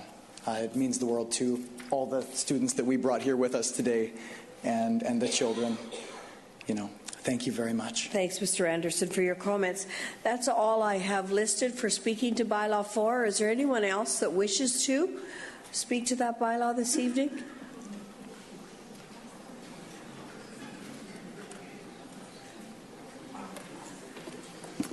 I hate to repeat it, Your Honour, but I'm going to feel like Jack in the Box this evening. Deb Jack, Surrey Environmental Partners. Just to emphasize, in the centre of the city, 39 of 48 trees are going to be removed, killed off. However, the report does say that staff will work to have more retained in the course of the development, so that's perhaps a good sign. However, out of this report arises a question with regards to the green roofs and rooftop gardens. Surrey Environmental Partners has been advocating that institutional, commercial, and industrial buildings have green roofs. Unclear, however, if the green roofs are also being considered those areas that are the outdoor amenity areas, because much of those are going to be developed or built up. And is there a way in which the city can guarantee that the roofs will be green? And how does the city ensure that they are properly maintained over time? Because this kind of a development, if it really is successful and all the rest of it, will prove really good insofar as our being able to build up the matrix of the biodiversity conservation strategy, about which we also speak a great deal. Okay, thank you for your comments. In terms of the length of time, I just asked the planner. We go through that, we monitor that for a period of years, right? A couple of years? Okay, thank you. Anyone else? Well, hello, good evening. It's a face I recognize. Honourable Mayor, Council, my name is Lillian O'Brien. I am sorry you didn't notice me because I'm black. No, because you're an artist. Anyway, my name is Lillian O'Brien. I'm a fashion designer, and I am a business owner right in Wally, and our business is called African Cultural Village. Just to probably talk a little bit about why this project is very important to some of us. We have chosen to stay in Wally because we live in Wally. And one of the things we have to face on a daily basis is, like the other gentleman said, people shooting needles. If it's not that, you find they've brought an entire bucket of needles which they come and dump in front of your space.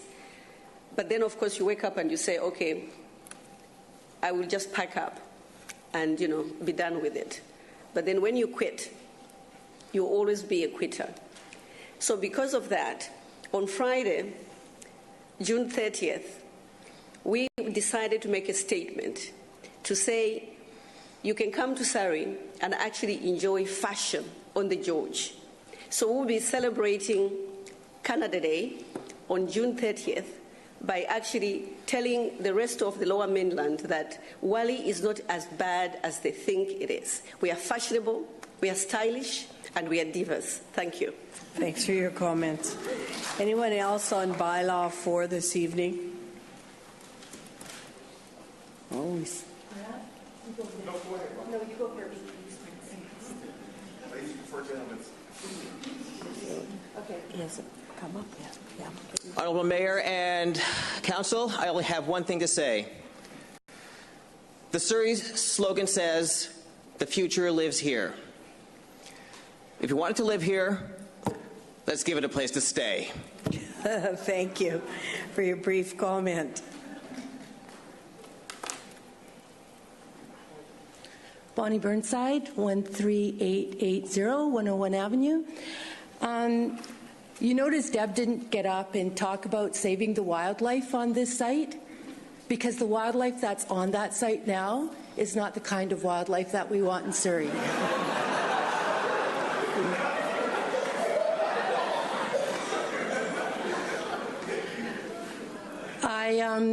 I come to council quite regularly. I'm sure you all know that. And to be honest, I'm really pleased to see so many people from this area come out and support this project.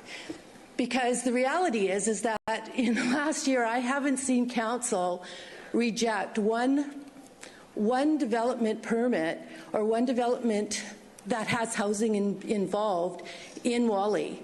So I'd just like to say that I totally support going from 3.5 to 5.5, and I'd like to see it fast-tracked as much as possible. Thank you. Thanks, Bonnie. I think there was Mr. Rice.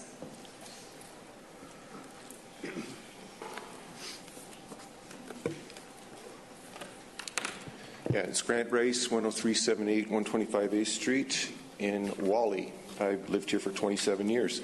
I'm in favor of this application, but I do have some questions regarding the floor area ratio. When you look at the report, it has a gross density for the entire Flamingo block will not exceed 5.5, and yet in the report it says 5.7.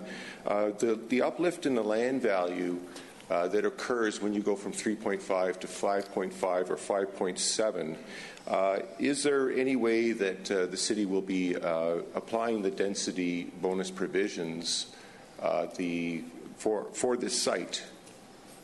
Is that something that's being considered on this site?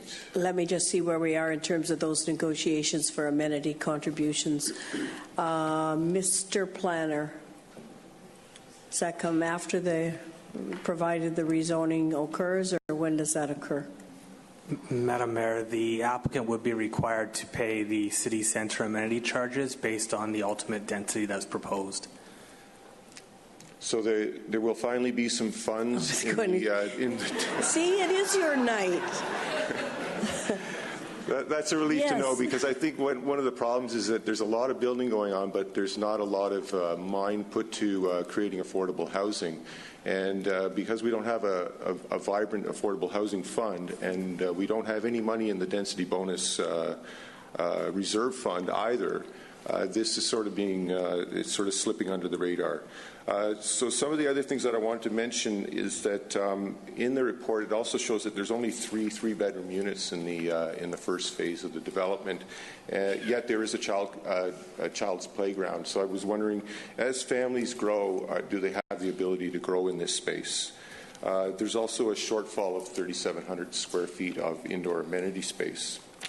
The site is identified in the city centre plan as a historic neighbourhood, and I want to ask staff if they've had conversations around what the interface of the building at King George Boulevard will look like as it relates to the historic character of the neighbourhood. I'll direct staff for that question. Can you respond to that relative to the historic designation in the neighborhood? Yes, Madam Mayor, one of the design guidelines for the historic district is the small-scale retail along King George Boulevard, and the applicant is providing that small-scale retail. So that would be on the second phase of the development? That's correct, Madam Mayor, yes. Okay. Thank you. The other thing that I think would probably be a benefit to the developers, because what I'm going to say now is that I don't believe that 136A should be a vehicular road. It's going to cut right through the development and eventually hook up 108th Avenue to 105A. And it's an engineering solution that I don't really understand, because it's going to create people jackrabbiting through that new neighborhood, a very beautiful new neighborhood that's being built by the developer, for people who want to avoid traffic either on King George or 108 or Wally Boulevard. I think that his original request to have this as a pedestrian road, it could have cycling as well, is a very valid statement.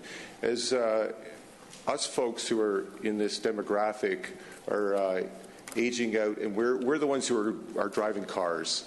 The millennials, the ones that I know anyways, who settle in urban areas, they have no need for cars anymore. They don't want cars. They'll drive a Uber if they're going on a trip somewhere. But the idea of building roads for cars through a brand new development like this does not make any sense at all to me. So I would wish that staff could reconsider this and have it as a pedestrian-friendly road with pedestrian-only access, so that it could be used for purposes like the original development application was suggesting. Councillor Hayne? Madam Mayor, my question would actually be to a representative of the developer. If okay, well, we'll get the developer's rep up at the end. Okay. And I'd just like to say that Mr. Sethi has done some great work in Wally, and I think it's a good thing that he's developing here. Thank you. Thank you for your comments. Anyone else to speak to this before I ask the applicant or his representative to come forward? I'd just like, my name is Jude Campbell. My address is 11471 Currie Drive. I didn't plan to speak, but I would like to speak in relation to what was just said. I'm very excited about the idea of a pedestrian corridor. In seeking letters of support for the Flamingo Square Arts Society application, I spoke to several young artists in the area, and I am a student at Kwantlen Polytechnic University in the fine arts. One of the things that is sorely missing in the city and in the north part of the city is a way for our graduates at Kwantlen Park University and other artists, I noticed that because I'm there, but the ability to follow up their bachelor program, which is now developed in the city, to become young professionals is sadly lacking in the north of the city. And this includes having studio space, having access to meeting with other artists, having cafes or places where they can display and sell work, having marketplace opportunities. This is in the visual arts, but also applies overall to venues for music, venues, and it's something that I'm very excited about in the Chiram Sethi application, is that he has made a welcome space for that to be developing, and I think it will spread to the wider area.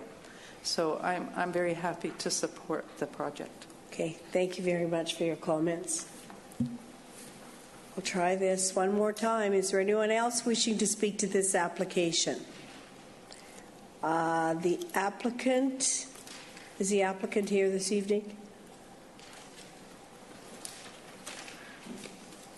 Your Worship, Mayor, and Councillor members, my name is Richard Bernstein. I'm principal of Christokiakis Architects, and we're the architects for the project on behalf of Tin Shear Development. Okay, thank you. We have a couple of questions. And with me is Charon Sethi, who's the president of Tin Shear Development. Yes. Okay. Can you punch your... Yeah. Councillor Woods first now. Sorry about that.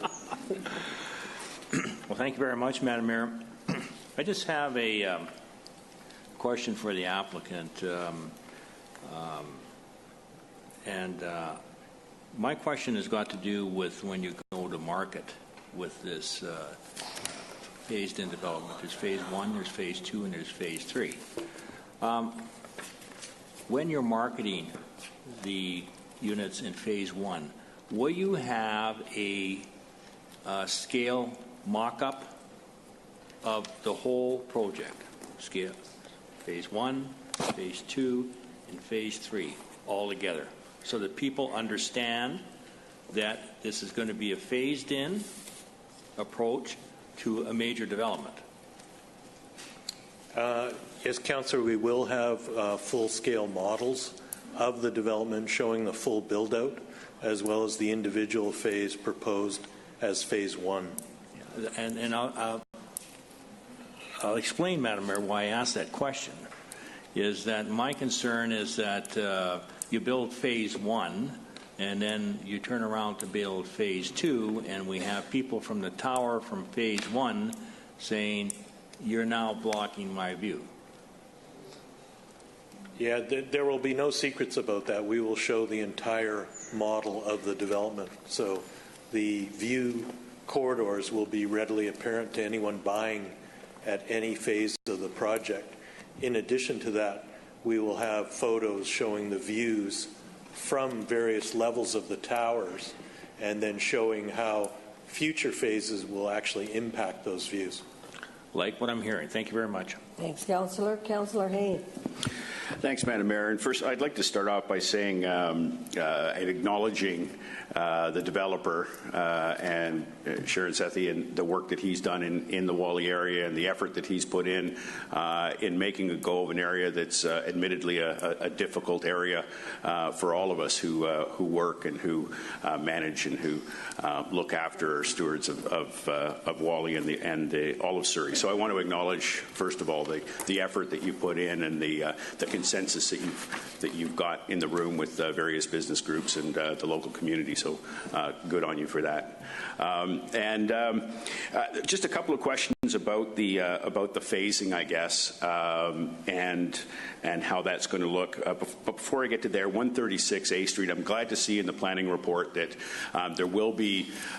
there is some discussion about programming and activating that street for events and special events and things like that. And let's see how that goes in the summertime. And I could see spilling out with cafes and things like that on that space during the summer months and things. So let's see how that goes. And I think that would be a welcome addition to the area. I know you don't have a crystal ball and everything is market-driven, and the report speaks to it being market-driven, but Phase 2 and 3 are obviously going to be integral in completing your vision for this project, and I see in the planning report that you want to continue operating some of the businesses that occupy that space, understandably so. But what would you think, and again, it's I'm not holding you to it, but what is your best guess about the final build-out of Phase 2 and 3 in terms of timing? That's my first question. As you say, any development is market-driven. I've been in that Whalley area for 12 years, persisting to redevelop the area. We've started off with building 1, 2, and 3, and then there was a lull period where there wasn't much moving. So we ventured to corner of Whalley Boulevard and Grosvenor Road by building micro suites, which is really, really well-received program. And now we are building venue. So it is market-driven. As far as timelines are concerned, your guess is as good as mine as to how it's going to be done. All I can tell you right now is there's a severe shortage of condos available in the city centre. I think market can tell you that. We have a waiting list of about 18,000 people right now in our database. Not that they're all buyers, but that's how much interest we've got in our development.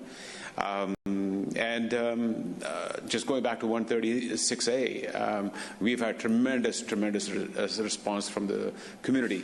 We've had a town hall meeting about it as well, and it's up to Mayor and Council to endorse it or not endorse it.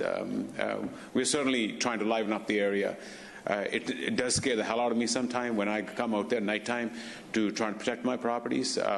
We got a construction site. We have 2 different types of security system in there. And I certainly welcome the approval of this project so we can move on quicker than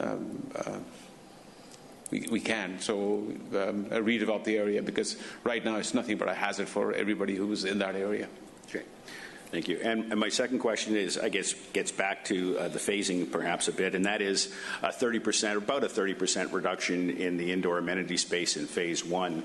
Admittedly, and the planning report speaks to the extra amount of outdoor amenity space. So, but is it your intention then to catch up that indoor amenity space on phase 2 and 3? Because certainly this council has seen sometimes where there's that sort of leapfrogging or putting off of indoor amenity space to the next building in a planned phase out, and sometimes it doesn't come to fruition. So is your plan to catch up that indoor amenity space in phase 2 and 3, or can you speak to the vision of the indoor amenity space as it relates to the entire build out? Councillor, we have a number of amenity spaces in the project, and just getting back to one of the earlier speakers' points about green roofs, the entire project will have a series of extensive green roofs that'll be accessible for all the residents of the development. So that's a primary outdoor amenity. In addition to that, we have amenities at the base of each of the towers in the project, each of the 3 towers. And then on top of that, we have standalone amenity buildings, one in each of the primary halves of the development or major phases of the development. And those spaces are intended to be party rooms, social rooms, fitness rooms that are a little bit different from the amenities within the towers, so that a lot of the amenity spaces that have those kind of functions are noise generators for the towers. These are standalone buildings on the plazas related to the outdoor space. And we feel as a development we may have a slight shortfall in terms of numbers, but the variety of spaces available to the residents is fairly extensive. Okay. Well, thanks very much. And if this passes tonight, I certainly wish you all the success with it. Thank you. Thank you. Madam Clerk, next bylaw. 5. Next bylaw is zoning amendment bylaw 19301. The addresses are 9808, 9868, 9900 King George Boulevard, 9889 137th Street, and 13677 98B Avenue, and 13701 Fraser Highway. The applicant is KGS Holdings Limited and the City of Surrey. The applicant seeking to rezone the site from Comprehensive Development Bylaw 17954 to Comprehensive Development. The applicant's proposing to develop Phase 2 of a commercial and residential development consisting of a 2-story standalone restaurant, 1-story retail podium, and a 15-story office building, 2 residential towers, 40-story and a 29-story, containing a total of 735 dwelling units above ground floor and above ground floor commercial space. No on-table correspondence relative to this bylaw. I have one person signed up not wishing to speak in favor of the bylaw, and I have one person signed up wishing to speak to the bylaw, Elizabeth Modell.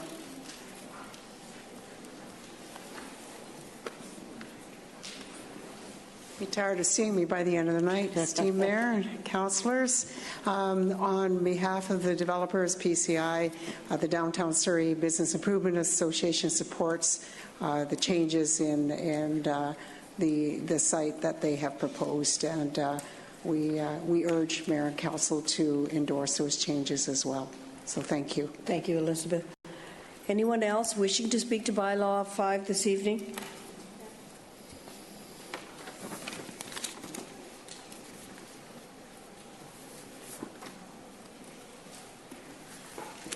Deb Jack, Surrey Environmental Partners, last time, Your Honour. Really happy once again to see that there's going to be a green roof. However, it looks as if it's only going to be on the lowest roof. And we would encourage that green roofs be on all of the buildings here.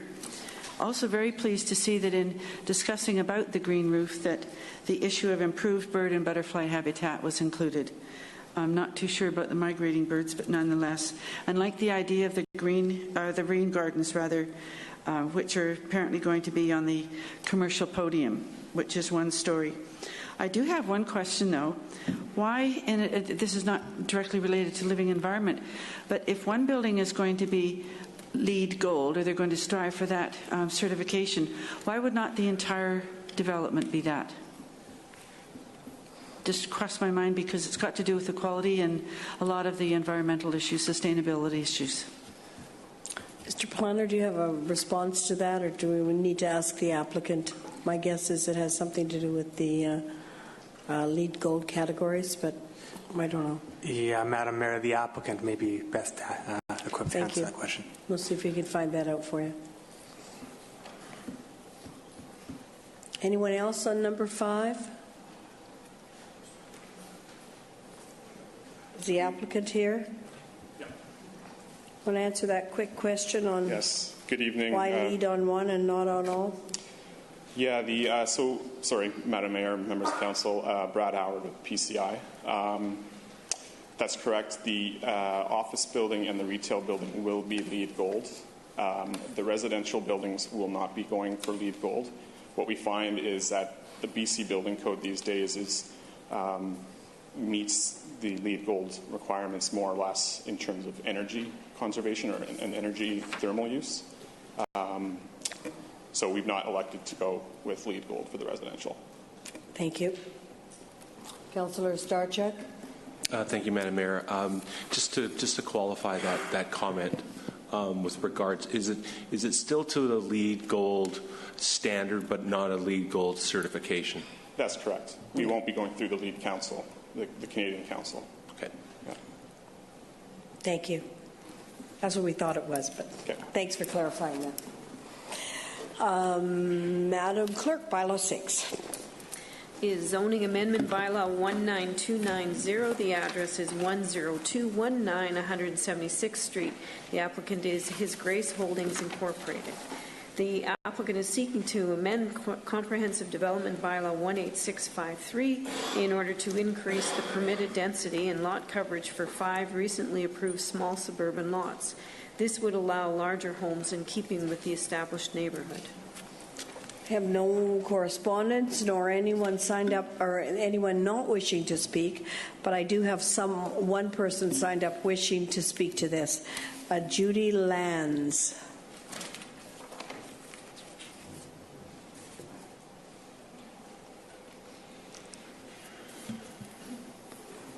Good evening.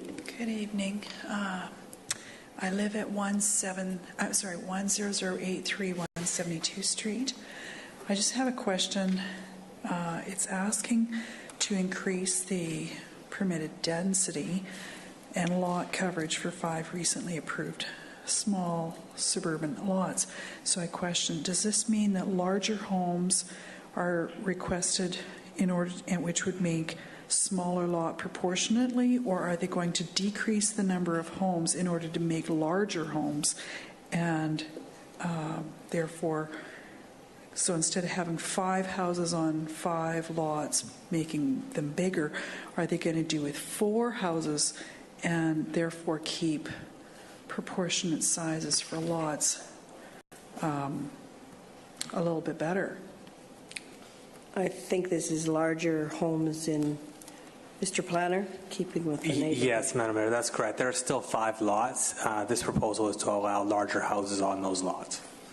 Okay, in that case, then I would like to speak against that motion.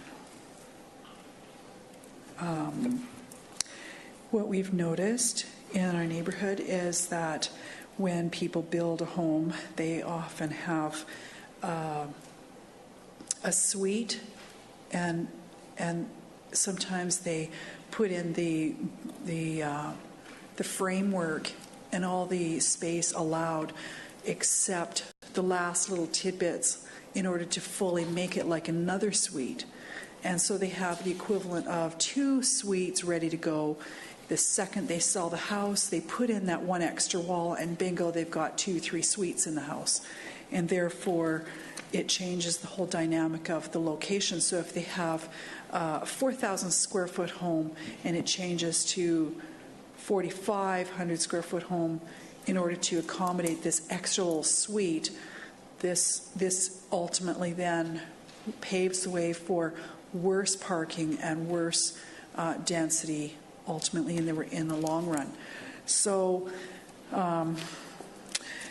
if they could stick to a certain size of property to each lot, that would be definitely no more than like one house and one suite, then it guarantees that there's not going to be a greater number of cars going down that pathway.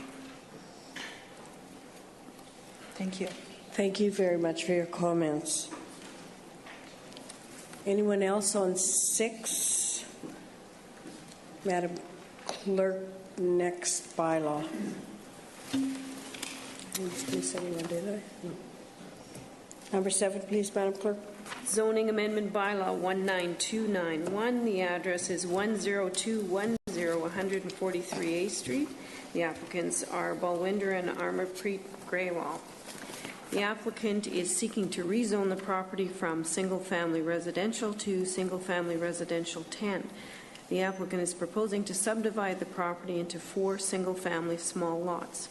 In addition, a development variance permit is being sought to reduce the lot width from 32 feet to 30 feet for proposed lots 3 and 4 in order to meet Type 1 interior lot requirements.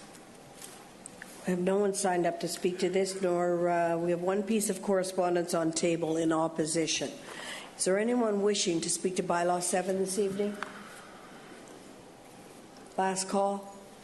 Madam Clerk, Bylaw 8, please. His official community plan amendment bylaw 19292 and zoning amendment bylaw number 19293. The address is 9933 Barnston Drive East. The applicant is 0794043 BC Limited. The applicant is seeking to redesignate the site from commercial to multiple residential and to rezone the site from comprehensive development bylaw 17028 to comprehensive development.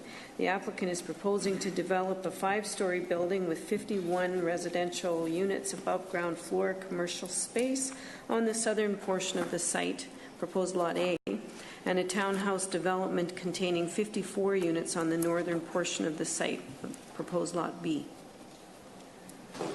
Well, we hit the jackpot on this one. I have 31 people signed up in opposition.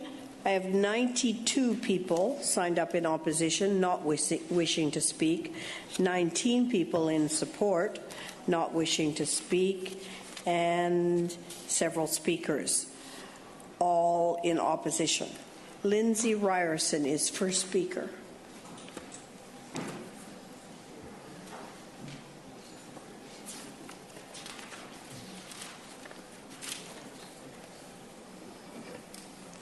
Good evening, sir. Good evening. Your Worship, members of Council, thank you for the opportunity to address you on this important issue. I am Lindsay Ryerson of 10049 181 Street in Surrey.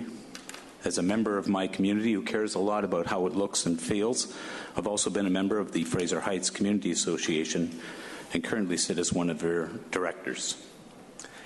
Before I begin my comments, I was handed, just prior to coming to the event tonight, a letter similar to an earlier speaker. I have an email here from Arthur Busey of 9839 180 Street that he had difficulty in transmitting. He asked me to submit it. May I do that now? All those in favor, opposed, and that's carried. Thank you, sir. Thank you. I did write to the mayor and council, members of councils individually on this matter, as it will greatly affect the neighborhood that we live in. I will not repeat those points here verbatim, but I will address 3 broad issues and concerns about this proposal. Number 1, the potential abandonment by council to the very premise on which this development was approved in the first place in 2008.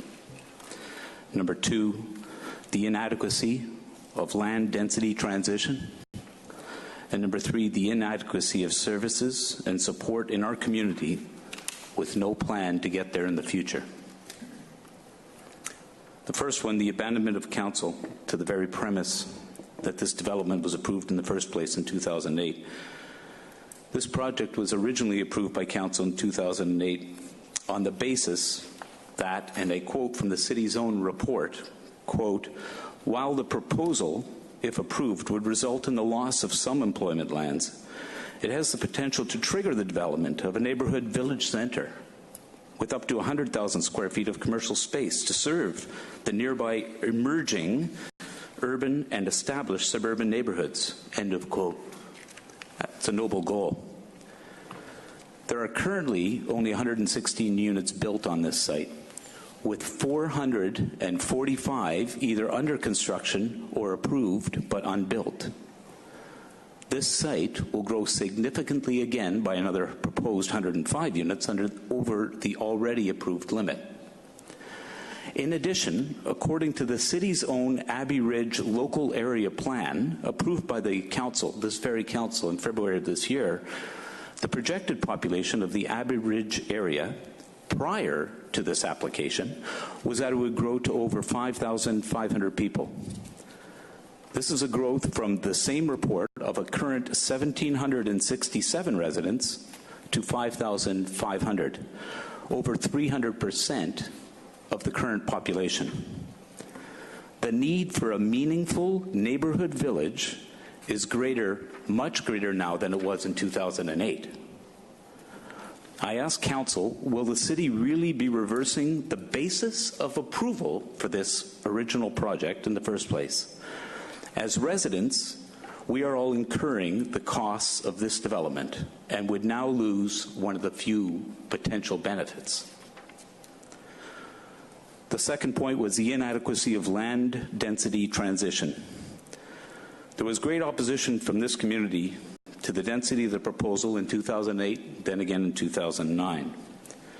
There was a concern about the lack of the buffer zone between the high-density apartments and townhouses and the single-family dwellings currently in the community. Specifically, there is this development that is zoned high-density residential at 30 to 45 units per acre, and it's adjacent to existing houses with the second lightest density zoned areas of suburban residential of 2 to 4 UPA. They are literally across the street. That is not a buffer zone. The commitment to a good transition was reinforced in your own Abbey Ridge local area plan approved by this council in February of this year, where one of the stated objectives was to provide for appropriate land use transitions, specifically to provide an appropriate interface with new and established neighborhoods through compatible density, form and scale of housing, and through landscape and natural buffers, end of quote. This clash in densities is now being proposed to increase. It already exists. We're now proposing to increase this clash of densities rather than to mitigate an already unfortunate circumstance. I'll again ask council, are we achieving the objective by further increasing density in this area? The third one was the inadequacy of service and support in our community with no plan to get there in the future. Despite the LAP increasing density to 300% of its current population, there is a lack of parking space, as is demonstrated by the extensive parking already down 177A Street, which currently has no development on the east side of the street at all. There is also no plan or commitment to transit, of which there is currently no service in this area, resulting even greater concerns on parking and traffic. Every resident, including those in suites, must have cars. And there are only two areas identified in the LAP as commercial, this area and the nearby fire station. Again, I ask council, with all but elimination of the opportunity for commercial in this proposal, where would future commercial space be for a hugely increasing population? I also noted data provided by one of the current residents of Highcrest, who was unable to speak tonight, but he did note that currently our neighborhood gets a walk score on realtor.ca of 1 out of 100. Nearest grocery store, 57-minute walk. Nearest pharmacy, 59-minute walk. Nearest convenience store, 30-minute walk. Nearest coffee shop, 30-minute walk, etc. I will conclude with a comment not only on the planning process, but a role of you, the council of our city. We, the residents of Surrey, hire you, the council, through an election process to be stewards of and to plan for our city. I noted earlier tonight, Councillor Hayne commented that regarding application 4 tonight, that you were stewards of Whalley. You need to be stewards for this community as well. You are here to make the right long-term decisions, not just how to maximize income and meet the budget this year, but how to make our city more livable and sustainable in the future, looking forward 20 and 30 years.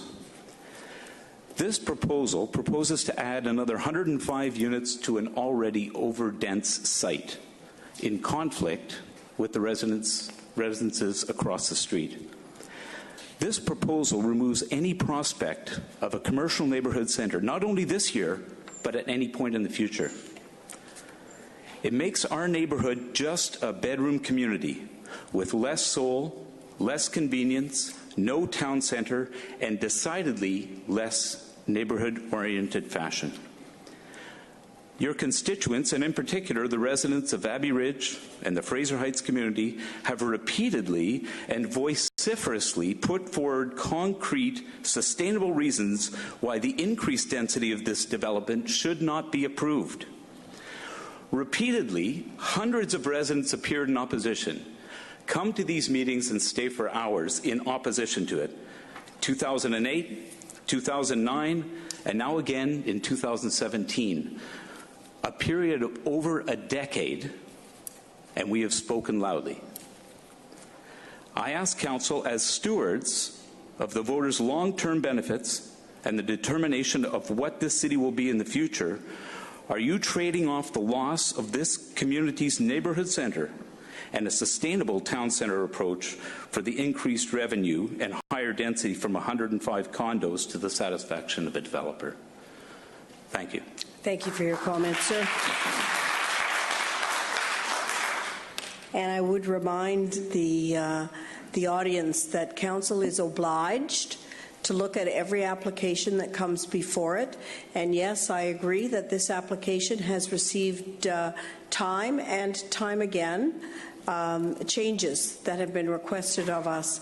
But I also must remind you that we are obliged to look at those changes whenever they occur, as long as they are within 6 months of having received it the last time. So as I just need you to know that as a process, this is not us not being stewards of the land. We are obliged by legislation to look at applications as they come before Council.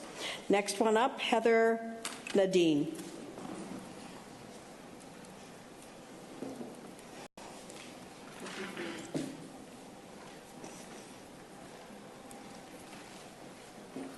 Hello, Madam Mayor and Council. My name is Heather Nordine. My address is 9848 180A Street. Thank you for giving me the opportunity to speak. I strongly oppose this application. With this Surrey Council recently approving more developments and housing as part of the local area plan, this block is the only commercial retail space allocated. Our neighborhood is in desperate need of a village centre. We currently have to drive a minimum of 15 minutes to get groceries or any other retail need. With Nesters being over capacity, I suspect a significant amount of shopping revenues goes stores in the city of Langley instead of Surrey residents supporting Surrey businesses. The basis of approval of this project was that the neighborhood would get the benefit of a village centre while bearing the steep cost of a high-density development in the middle of a single-family neighborhood. With the elimination of the plaza, we bear all the costs while the developers bear all the financial gain of the units. If the plaza was eliminated, should we not be considering the whole project again?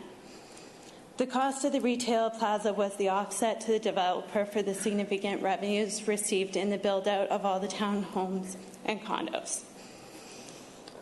With the additional 105 units, we're increasing the whole development by a total of 20%. And the neighborhood is receiving absolutely no benefits to that. And the development is causing overcrowding, stressing the resources of the community, including but not limited to parking, traffic, schools, and transit, which we have none.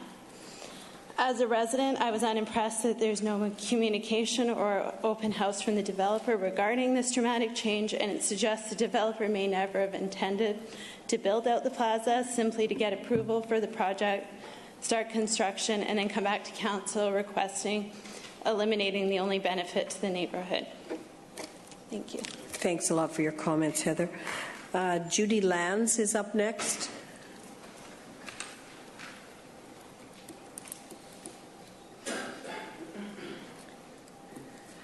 Good evening again. I emailed each of you this letter. Dear Honourable Mayor Hepner and Honourable City Council members, please do not approve increased residential numbers in this area. East Fraser Heights is long overdue for a village centre, which was promised when the High Crest was originally approved. I'm not going to go over all those details that were already mentioned by the other speakers. What I believe is developers need to be held accountable for what they propose and ensure that they actually follow through with the entire package that gets approved.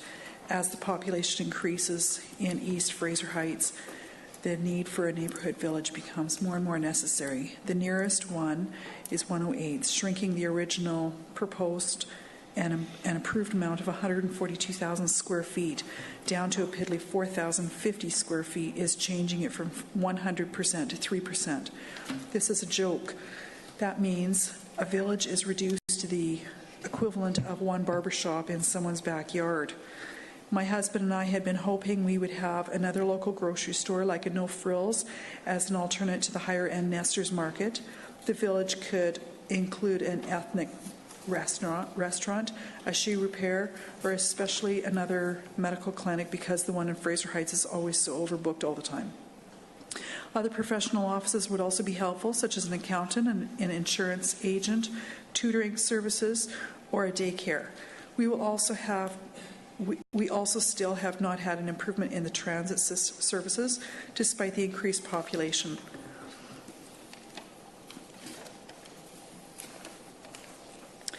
We personally, as a family, volunteer with the city parks, my husband, myself, and my daughter. And so to include like a children's toddlers park would be also appreciated in that space. When talking to my husband about this, although he couldn't come here tonight, he had mentioned that with the increased population, the overall mowing of all the lawns, instead of only being once a month for the residents, that should be increased to at least twice a month, because that with the increased population, there's greater taxpayers paying for the service, and therefore there should be a proper mowing of the lawns. We live right next door to a walkway that goes connecting to 172 Street all the way over to Bothwell Elementary School. He's also concerned about the lack of proper sidewalks. There's a mishmash. I'm sorry to interrupt you, Judy, but is this relative to this particular application? Yes, because just across the bridge that's covering 176th Street is where we live, and from that developer all the way over to our house, there's this mishmash of how the developers are using the sidewalk development. On some streets there's no sidewalks. Some have one on one side, and others have one on each side of the road. And so what we're noticing is that people are walking on the street They're walking their dogs, they're walking their baby carriages, and they're trying to get from one place to the next, but there's no sidewalk, and so therefore they are basically exposed on the street, and people have to drive on this area. And we're just kind of thinking, like, I've been trying to campaign for better lighting on those streets for a couple of years now, and I'm concerned that that it shouldn't take some car accident or some death in order for it to be changed. It should be with proper forethought ahead of time to see if if this population is growing, then let's create proper width of streets, including enough sidewalk space. Councillor Woods. Thank you, Madam Mayor. Madam, I just want to go back to your numbers. When you focused with regards to the reduction in the commercial space, down to 4,000 feet. But what was the first number you said? Okay, it was approved for 142,000 square feet, down to 4,050 square feet. So the project was approved for 142,000 square feet of commercial space. Yes, and by the way, I looked up what the average strip mall is, and the average strip mall only requires approximately 125,000 square feet. So 142 is well within that range that we could easily have a medical clinic, like I said, the tutoring center or a daycare center. There's so much room to use that space that would benefit the whole community rather than just benefiting one developer who's pocketing all the cash from all these homes being built. Okay. Excuse me, ma'am. Madam Mayor? Yes. Could I just ask planning or planning. So the commercial as it now originally stands, is it 142,000 square feet? Madam Mayor, through you to Councillor Woods, the master plan that is currently on the books includes 60,000 square feet of commercial space. It's 35,000 square feet of retail and 25,000 square feet of office space on the site in question. So can you just add that up? Now, how much does that add up to? 60,000 square feet. 60,000 square feet. Okay. So does that mean it's already been reduced by over half of what was originally approved? Is that correct? No. No, Madam Mayor, through you, the site, as the master plan endorsed by council back at the time, had 60,000 square feet of retail on the subject site. So I just want to get this straight. It currently stands at 60,000 square feet, and the request is now to go from 60,000 square feet down to 4,000. That's correct. Good. Thank you very much. Okay. Thank you, ma'am. Thank you. Thank you for your comments, Judy. Now I've got Kathy Doyle. I think it's Doyle.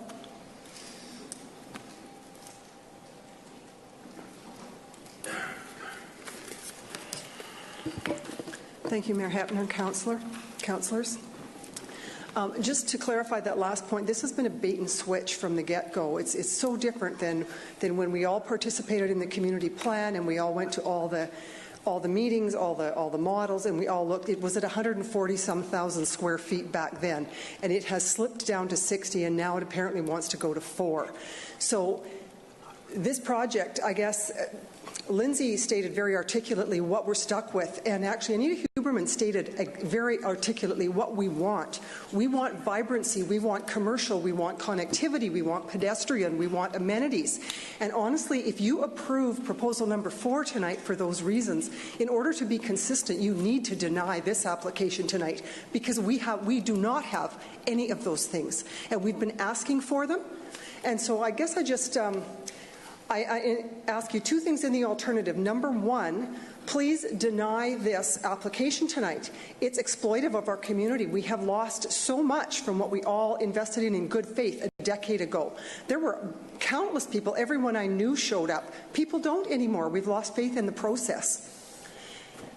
If you do allow this, this tonight, could you please give us reasons as to what you see is the advantage, the benefit to our community? Because there is nothing. We drive past this almost daily. This development is this thing in the middle. It's inconsistent with everything east of 176 and west of 176. It's inconsistent with everything north of the freeway and south of the freeway. It stands alone. And now we're going to add a 5-story tower on top of this with more residential.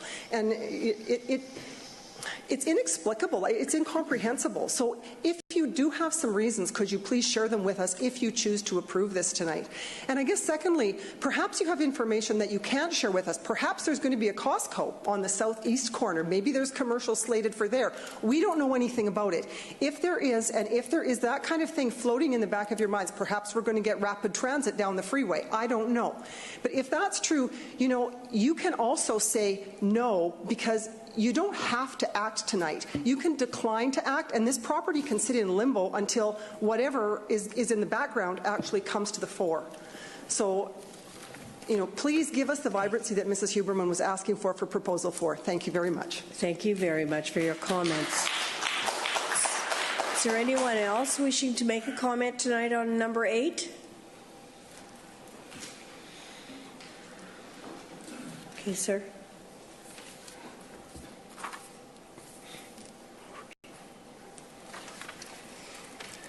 Good evening, Madam Mayor and Council.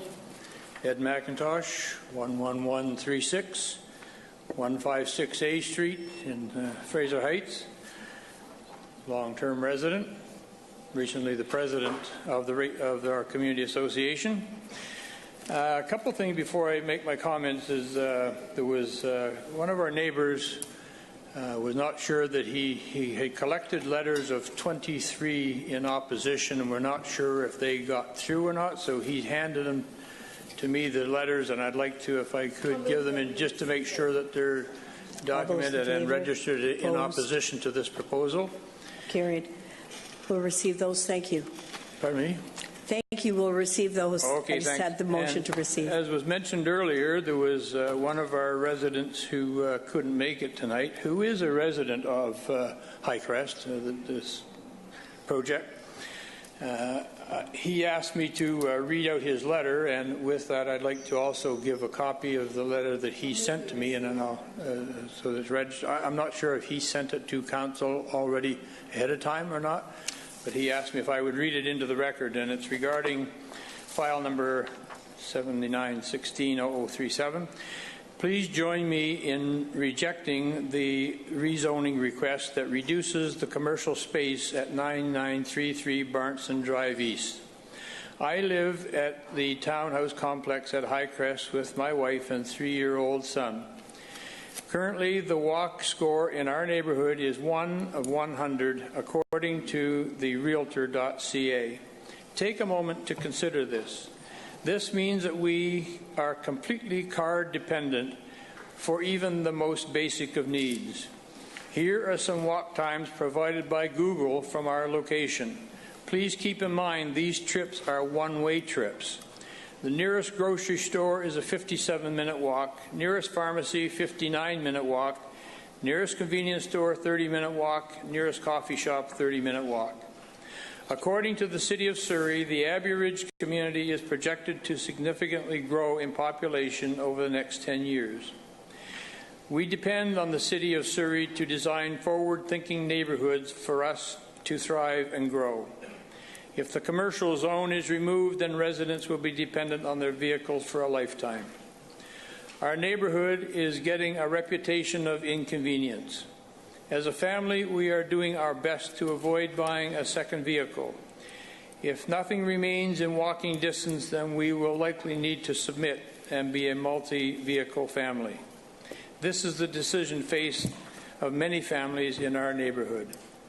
Even entertaining the idea of reducing the commercial zone is very short-sighted. Take the Fraser Heights Village Center with Nestor's Market as an example. Imagine in the past that this commercial area was rezoned to reduce the commercial space there. A decision like that would have been a disaster for the community long term. If you have experience in visiting this plaza, you will notice that the commercial space is even too small to service the surrounding area. The residential zones are around 9933 Barnson Drive East are planned to be even denser than around the Fraser Heights Village Center, so it is only a matter of time until the commercial zone at 9933 Barnson Drive East will be a critical part of the region. If this commercial zone is removed, then we can never get it back. Please think long-term and reject this proposal completely. Best regards, Andrew Rosdale, number 39, 9989 Barnson Drive East, Surrey, V4N 6N3.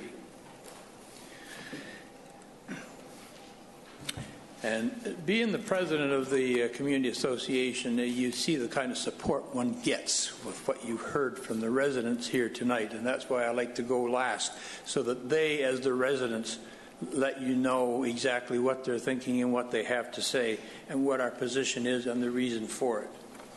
We do not take it lightly. We take it as an association where we do our best to get the input from our members. We just wish this developer would have done the same.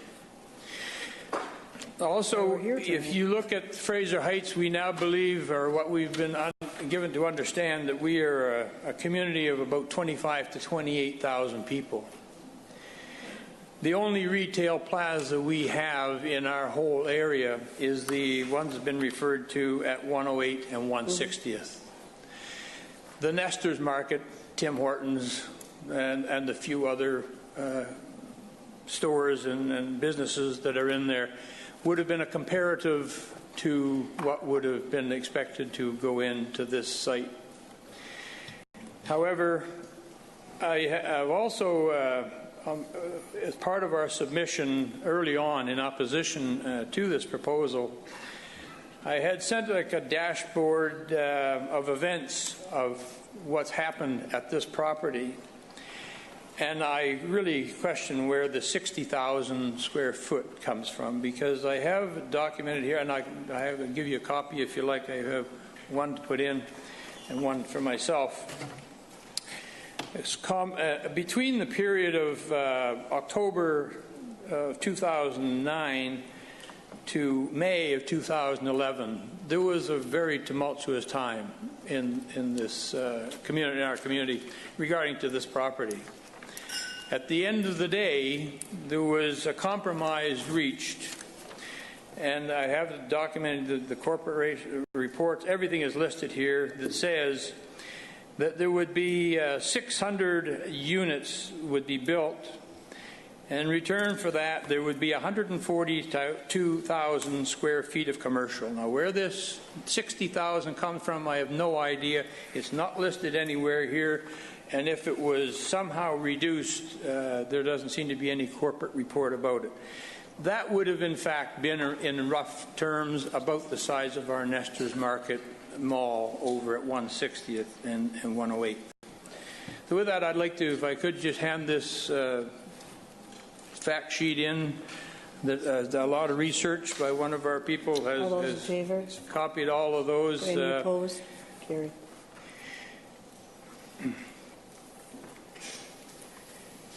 As I have said before, a lot of the comments that need to be made here with, I'm not want to go into a long-winded recitation of what's already been said, but when you consider that since that time, only 116 units have been built, and there's room for 370 more. Another 115 we see are under construction, we think, because there's foundations being poured, which still leaves another 370. If you take 600 units next to a mall and you can't put a little shopping center in there, poppycock, that's what I say.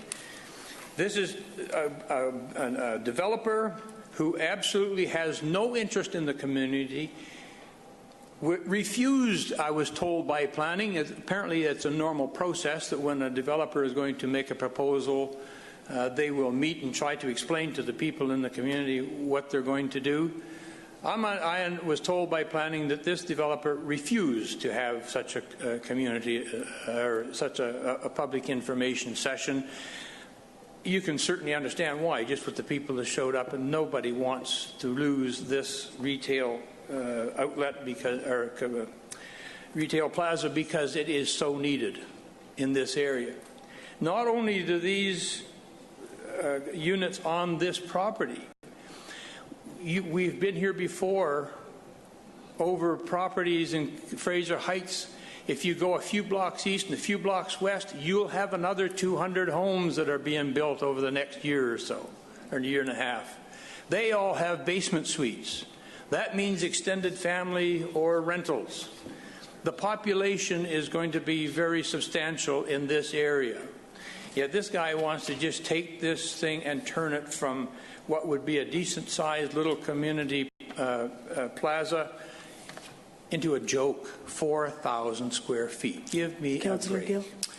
So I ask you, Council, to simply... I have a question for you, sir. Yes. Councillor Gill. Thank you, Madam Mayor. Ed, just for purposes of asking the question, I just want to be really clear. Did the applicant at any time reach out to you as the president or the Community Association executive in terms of this project, in terms of his thoughts, his ideas, in terms of the changes that he's proposing to make? No. I met him actually for the first time out in the lobby tonight, and he tried to explain it. And I said, well, this is I won't tell you exactly what I said, but it's not a very good time when we are at a public hearing and you now come and want to start having, and he said he saw my name on the website, but he couldn't get in contact with me. Well, come on. We pride ourselves in being very open to anybody who wants to come and meet with the association. Although, as we keep saying, we are a group of volunteers, but we do our best to represent the community, good or bad. If there had been any request for any kind of a meeting, believe me, it would have happened.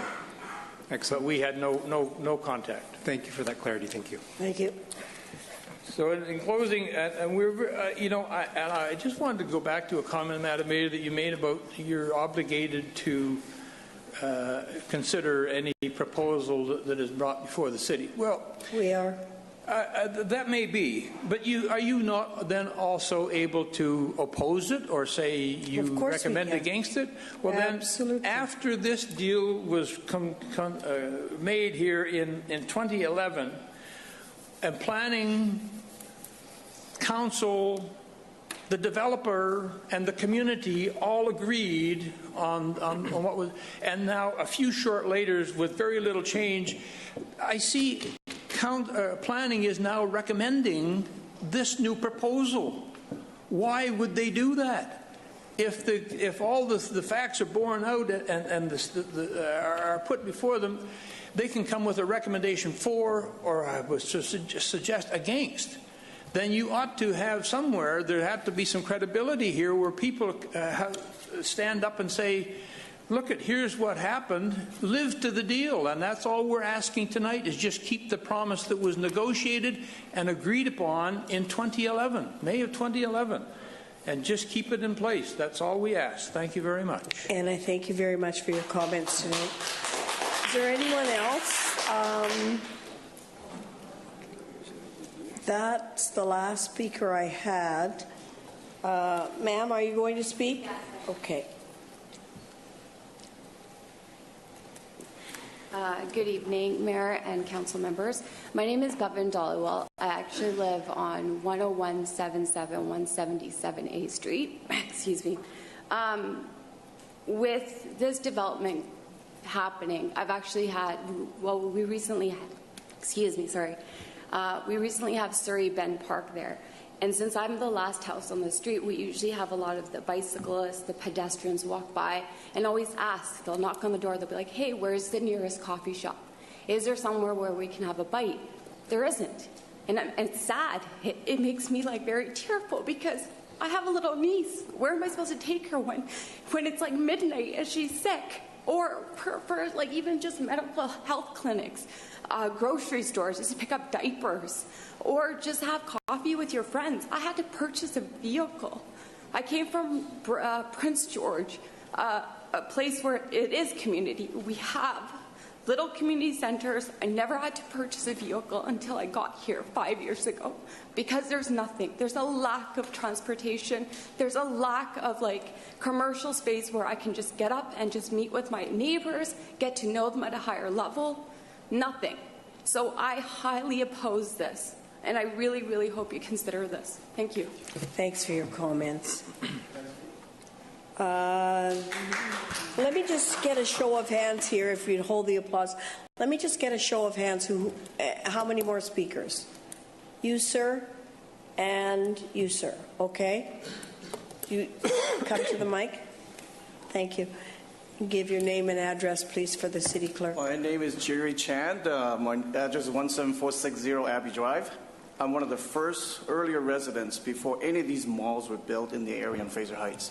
26 years. The reason I moved here is because there is a school called Pacific Academy, as you know, that really serves the community well. They have an auditorium rented to colleges, so on and so forth, which is only 10 blocks away from this site.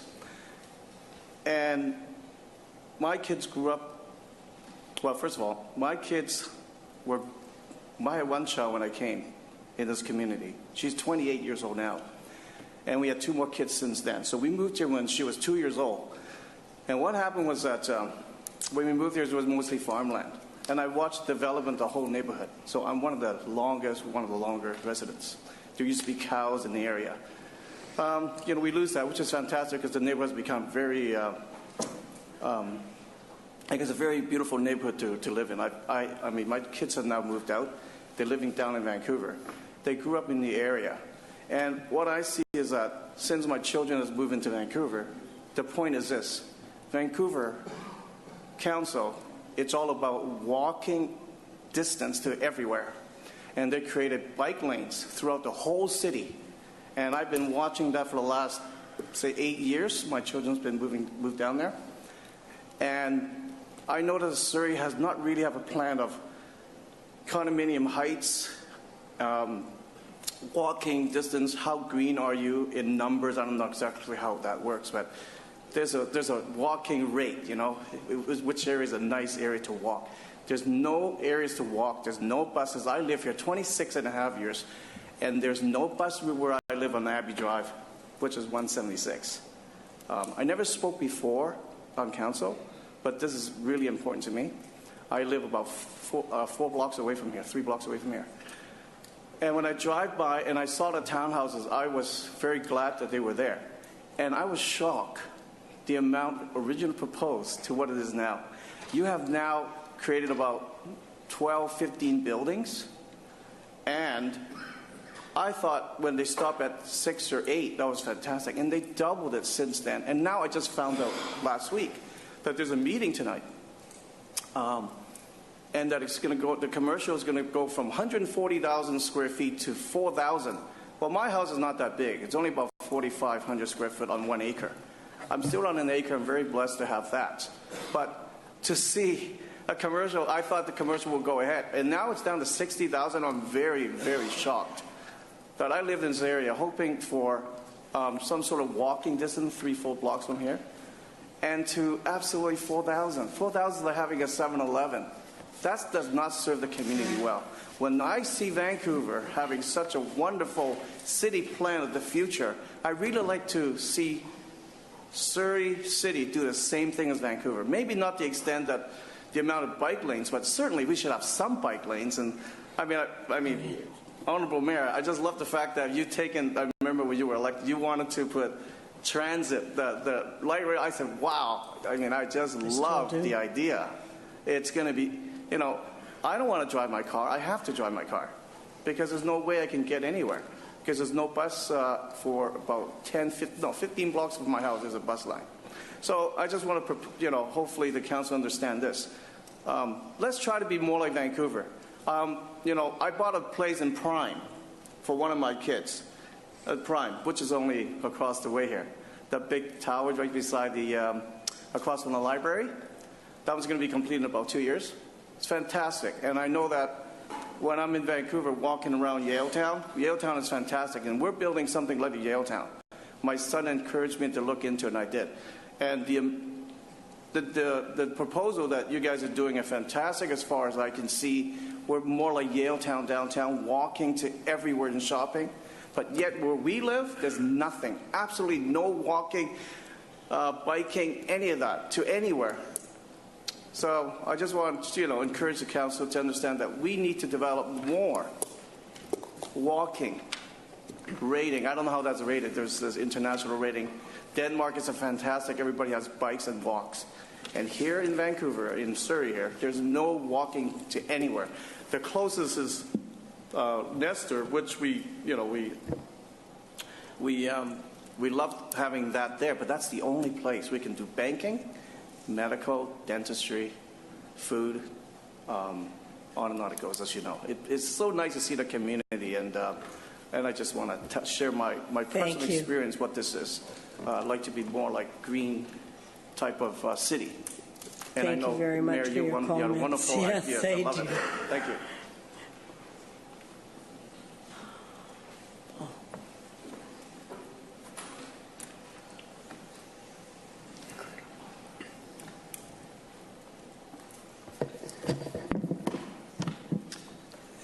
Good evening, Worship, Council, and staff members.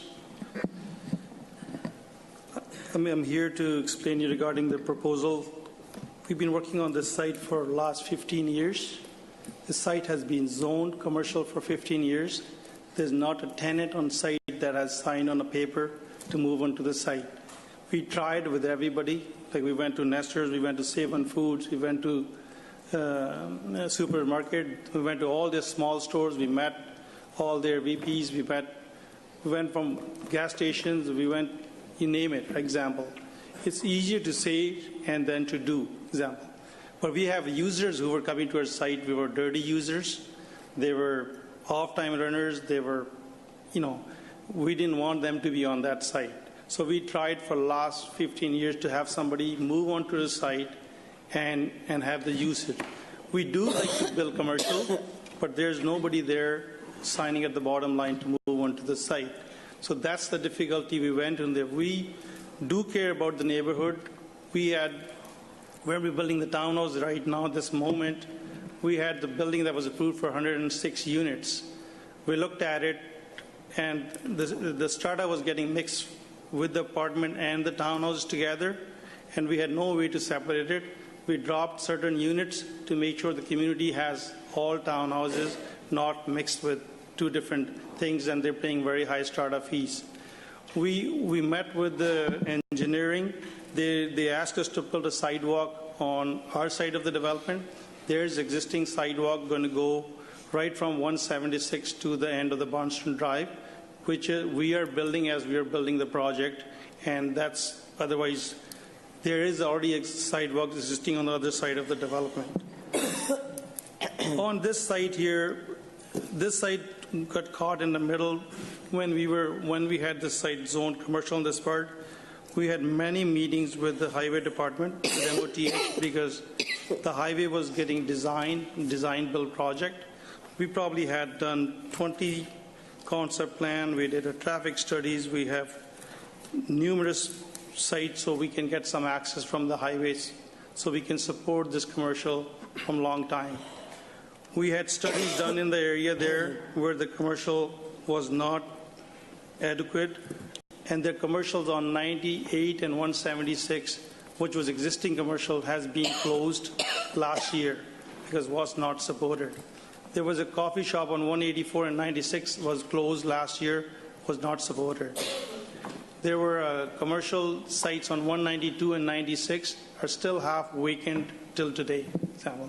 So for us to look at it, we didn't want to drop the commercial, but we want to build something which will be adequate in the area. We went to Nestor's, we went to a lot of places, but there's nobody there want to move into that place there. Only people that want to use that site was like a trucking companies or truck parks, which we were avoiding because we want to build this as a community in there. That's why we made an application to divide this parcel into A and B, so we still have commercial on site. we're still willing to sit down with the community if they have any concerns and issues to come to the resolution on this thing. We worked with the planning department when they were adopting NCP for the area, and there were 2 locations on this by the fire department on our site, and we were trying to work on this site for the last 10 years. Councillor Gill, question? Thank you, Madam Mayor. Mr. Dhaliwal, I just want to better understand that when this master plan was completed, I believe it was 2008, if staff can help me with the date, but I just want to better understand your understanding of the master plan and your willingness to move forward with the master plan and your willingness to move forward on this particular site with the multifamily that you are currently under construction and have completed. So what's changed since the master plan was approved? I know that you were a significant author to that master plan in terms of what you felt was going to work on that particular application. I was present at the time when the master plan was approved, so I just want to better understand what worked at that time that does not work today. 2008, the highway 1 was not under contract at that moment. They were tendering the contract, but nobody knew what it's going to look like. And that time, the Highway 15 used to call 176. There was an access that was available from that point, and there was we were in discussion with the MOTH to see if we could get access off 176 or by the fire hall. That's why we left those 2 corners commercial. We have worked with them we have probably 20 concept plans and the letters from the highway department for that, but they said they cannot rule anything until the highway has been awarded, or because it's a design build contract, so they didn't know what it's going to look like. And later, after the Highway 1 was awarded, we had no access that was granted to us to the site. So then we thought we could get by the fire hall, but that time the tender was going out for Highway 15, and that was changed too. So our ability to have the commercial viable, we were looking for some more traffic into the area, and it wasn't getting. And since then, there were so many changes into our location. The connectivity from the golden years at the bottom end has pulled all of the traffic that was used to even run till last year. And then people are living on 179 driving down to the connector going out of the area. The people living on 104 driving 170 S7 going away from the area. And the people living on the north side using the Port Kells to the golden years. So the connectivity to this traffic to this area has been reduced so much. Like if there's somebody available to lease that space, Nestor or somebody can bring it over there, I'll build it for them. But there's nobody there signing at the bottom line to come into the area because they have their own studies. Mr. Dolly, just to kind of go back in time, I just want to better understand, when were you aware of the final design for both Highway number 1 and 176, and when did you actually physically start your project on that particular site? This was, the highway design was after our project was approved. It was in, I think, 2011 or 12. That's when we find out. We had numerous meetings with the highway department. We have emails from them. I met with them. I met with them through the fire department because there was an access issue to the fire department too. So we had meetings together with them. We got concept plan done here, to show you if I can put it together. We tried our best, and then we tried to work with Highway 176. Which the MOTH was still looking after that too, and we had no luck to get any access off that area. So I'm just trying to clarify the dates or the years. I think 2011 to 2013. That's when those designs were finalized? Yes. And when did you commence construction on the site? 2013. So you were aware of the final design prior to constructing your site, correct?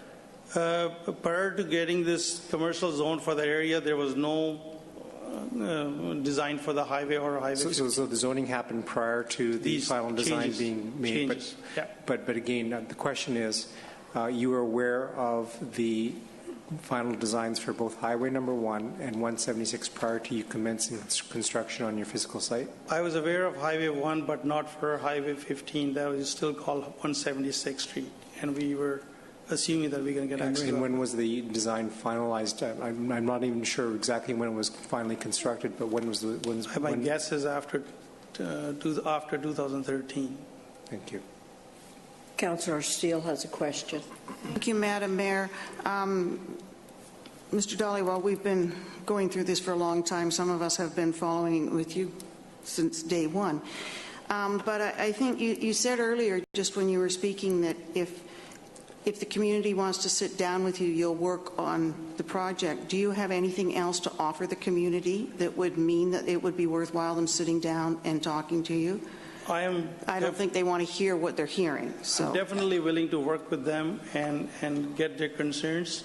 And yet, I have no issues building the commercial viability of whatever that could be used for the community. I have no issue with it. It's 4,000 or plus and minus. I have no issues with those.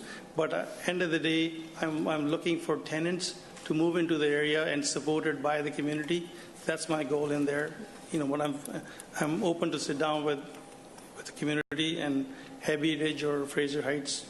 Okay, well, I know that you obviously didn't do that prior to coming here tonight, and I guess my question is really, are you interested and do you have anything else to offer them? Because I think if you're just going to have meetings and end up back here again like this, that's just an exercise in futility. So if you have ideas, you're obviously going to have to be the leader in this.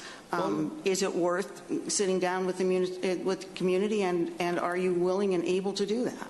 Definitely is worth to. I've heard their concerns. I'm definitely want to meet with them and go over their concerns and see if I can address the issues they brought in forward. I think you know the concerns. Yes. I think what they're looking for is solutions. Yes, I would. We definitely sit down with them and look into their concerns and see what I can do to the site. Okay, thank you. Thanks. Thank you. Councillor Villeneuve. I guess the concern is the commercial development, Mr. Dhaliwal, which you've heard clearly tonight, and we've heard it too. And I've heard your side that you can't get any commercial tenants to agree to come into the area because of the constraints. So I guess my question to you is, have you ever reached out to our Economic Development Department or to the Board of Trade to try to find some assistance in attracting some commercial development? Because it seems to me that that's what the community wants, but you haven't been successful to this point. So do you have some ideas on how you could extend that reach?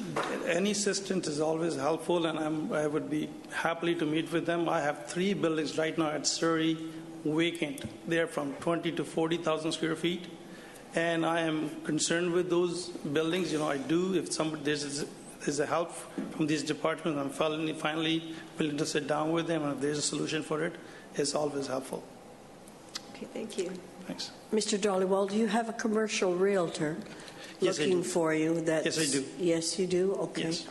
So what I'm hearing you say is that even though there is an emerging and a large population in this area, and a walk of almost an hour to get to a grocery store, even the smallest of grocery stores is not interested in locating in this area?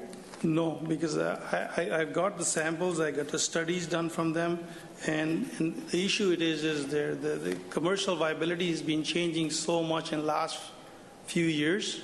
I've talked to the banks, they're reducing the bank sizes.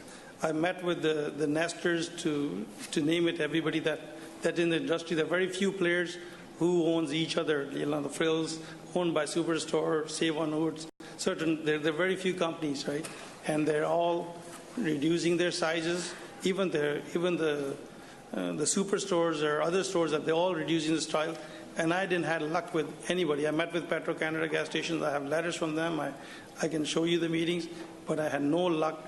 Other than the trucking companies want to move there, have a parking spots, and the banquet halls. I was just trying to avoid those things, but I had no luck with anybody else signing at the bottom line. You should fire your marketing Yeah, that's okay. Please any find other comments? Do you have any other comments? No, thanks. To make? Okay. Thank you very much. I see no more questions. Thank you. Madam Clerk? So does anyone get to review some of the... No. No, a public hearing is for council to hear each person's opinion, and it is not a to and fro process, I'm sorry. Madam Clerk, bylaw 9. Bylaw 9 is a zoning amendment, bylaw 19295. The address is 13018 80th Avenue. The applicant is West Bend Construction Limited. The applicant is seeking to rezone the site from light impact industrial to comprehensive development. The applicant is proposing to allow retail sales and consumption of alcoholic products manufactured on the premises within a proposed lounge area of the existing Russell Brewing Company. I have no correspondence nor anyone signed up to speak to this bylaw. Is there anyone wishing to speak to bylaw 9 this evening? This is my last call. That concludes the public hearing portion of the meeting. Moving on to committee reports, council. I will move let me just get to my Cultural Development Advisory Committee of May 16, 2017, the minutes to be received. Second. All those in favor? Opposed? Carried. Madam Mayor, I move the Surrey Heritage Advisory Commission minutes of 24th of May. Second. All those in favor? Opposed? Carried. There are no proclamations this evening. Moving on to our corporate reports, Council. Move corporate report R133, the City of Surrey Water System Annual Report for 2016. Second. All those in favor? Opposed? Carried. Move corporate report R134, award of contract for the supply and delivery of bulk winter salt for the next 2 years for 12,000 tons at an annual price of $1,192,080. Second. We're ready. All those in favor? Opposed? Carried. Move corporate report R135, award of contract to Scott Construction for the West Village Park and District Energy Center in the amount of $17,320,733.58. All those in favor? Opposed? And remind Council that we have that District Energy Center opening on this week. So hopefully you'll all be able to attend. That's carried.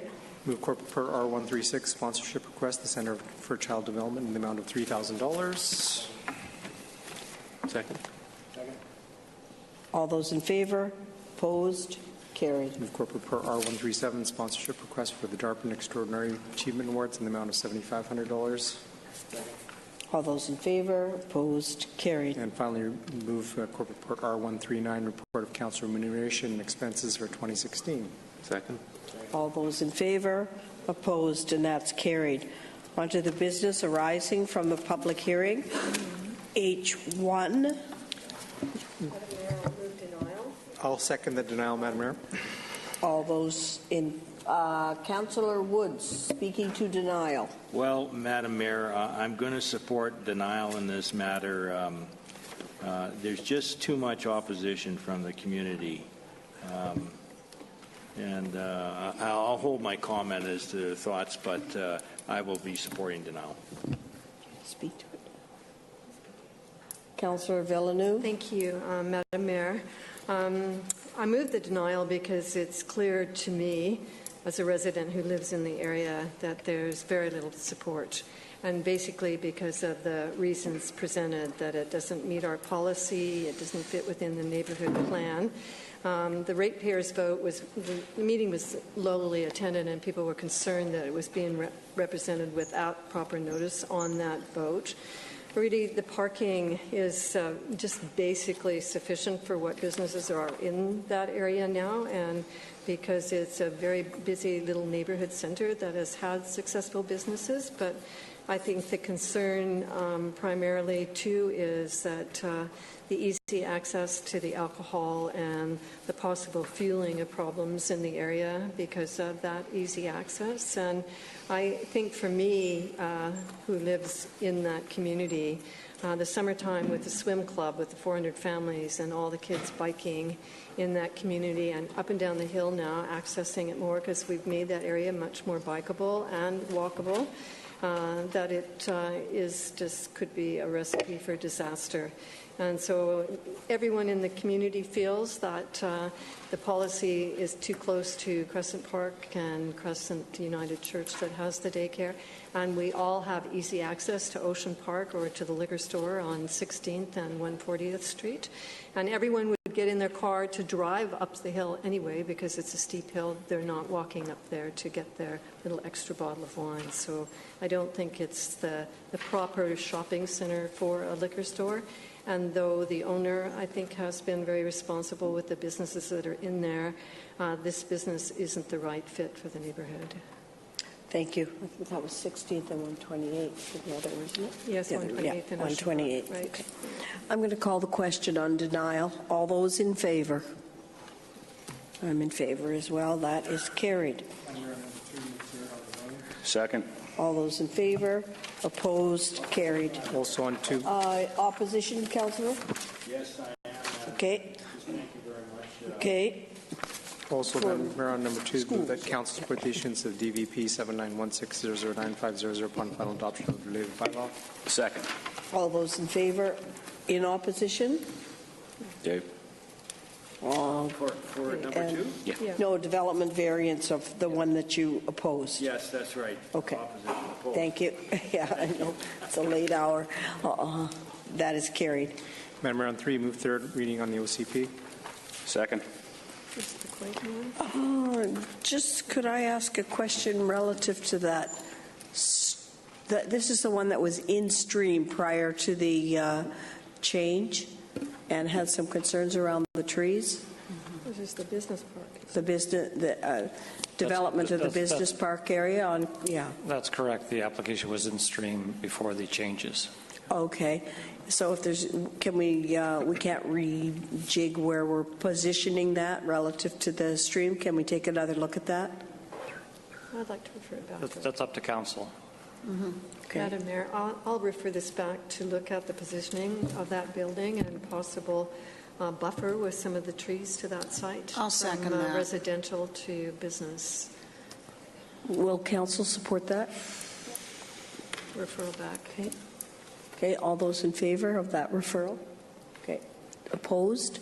Opposed. Thank you, Councillor. Okay. That's carried. That means DVP will wait.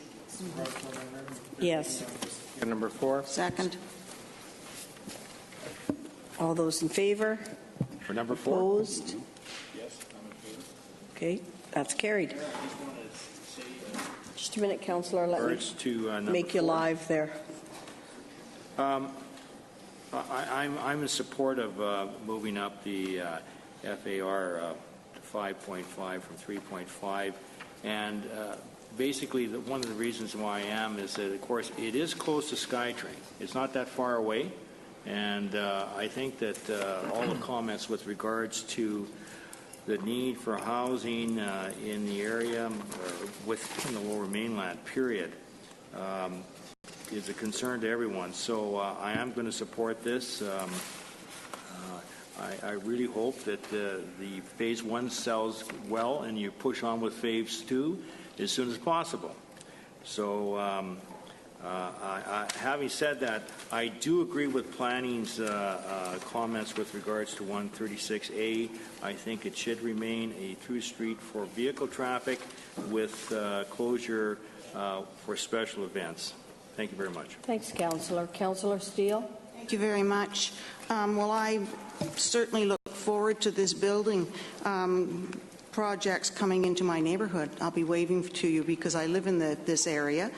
And we have a lot of towers going up now, and we need more of them. It's a really thriving area. It's exciting to be living in. When you're walking around, there's all sorts of things now that are springing up. So I really look forward to this being part of the neighborhood and part of the big city. So good luck, and thanks for bringing it to us.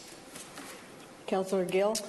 Thank you, Madam Mayor. Madam Mayor, I just really wanted to comment on how refreshing it was to have some of the community leaders come out tonight and really support this innovative project. You know, Surrey Board of Trade, the BIA, amongst other community leaders. I think that we've got something really great happening, so let's continue with the momentum and let's get that area cleaned up. Yeah, that was refreshing to see that there was so much support for that from our business community. I will hope that Phase 1 sells well, and I think that some of the other suspect businesses that could be removed under Phase 1, I would prefer it under Phase 1, but if it has to wait till Phase 2, I'll be glad to see some of them gone. Councillor Villeneuve. Thank you, and I know that there has been an extreme amount of energy put into supporting this project by the arts community, and often that's attractive when there's a proposal on paper.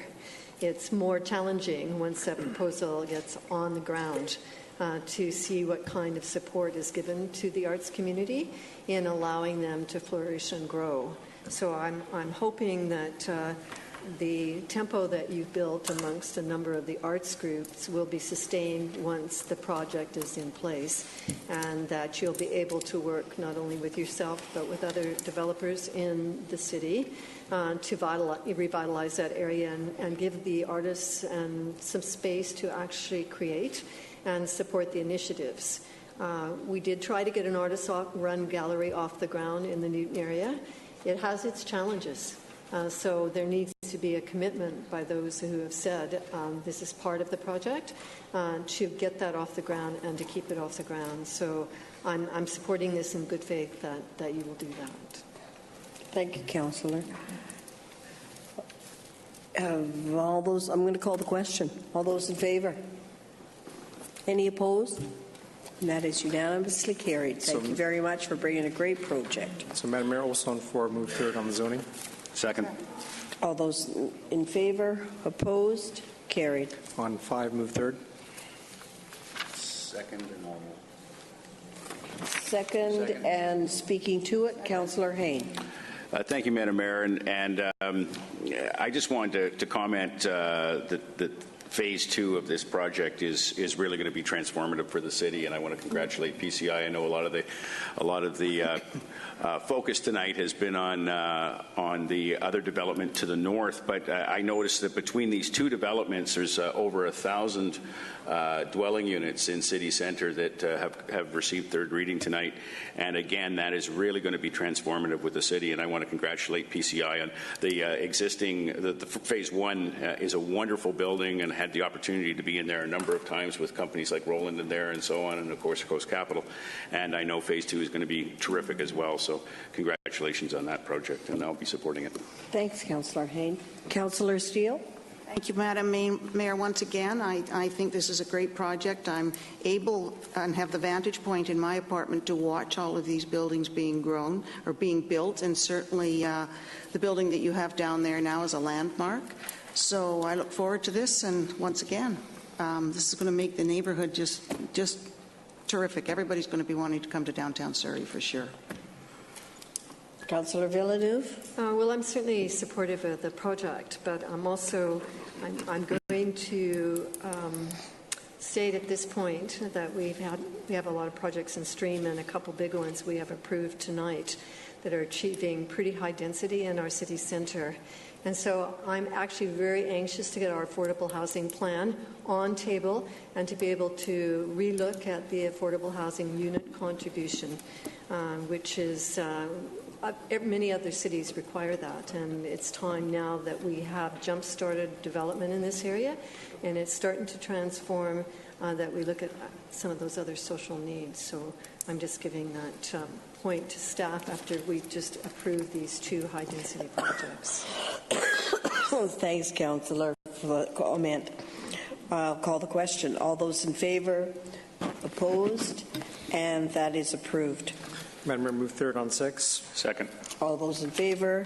Opposed? Carried. Move third on 7. Second. All those in favour? Opposed? Carried. Also on 7, move that Council support the issuance of DVPs 7916022700 upon final adoption of the related bylaw. Second. All those in favour? Opposed? Carried. Madam Mayor, I'm going to move denial on number 8. Second that. Any comments? I'll call the question on denial. All those in favor? Opposed? Opposed? Opposed? Okay, noted.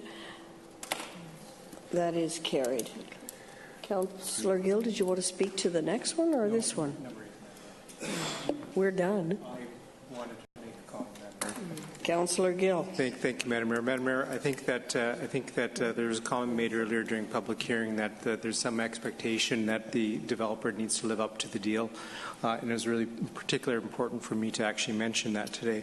You know, I do find it offensive that any applicant would not work with any community, particularly any community association. So I think that if there's going to be a resolution that needs to be found in the future, there needs to be some better efforts in terms of working with the community and working with those individuals to actually find a resolution that's going to fit both parties. So I just wanted to make that comment and really push that perspective. Thanks, Councillor Gill, and I know this is close to your neighborhood. Councillor Starchuk. Thank you, Madam Mayor. I'd also like to comment to the fact that the applicant actually was willing to say that they wanted to sit down, but I'm hoping that when they go back and take a look at that, and we've heard that there's issues and problems with getting somebody to want to set up shop there, so to speak, that we take a look at this day and age with commercial retail and some of the ways that we do business to make sure that it works in with the community that's there. Thanks, Councillor Starchuk. Councillor Hain. Thanks, Madam Mayor. And since we're speaking to this sort of after the fact, yes, and I often prefer to try and send things back and work with all parties, but I did support denial.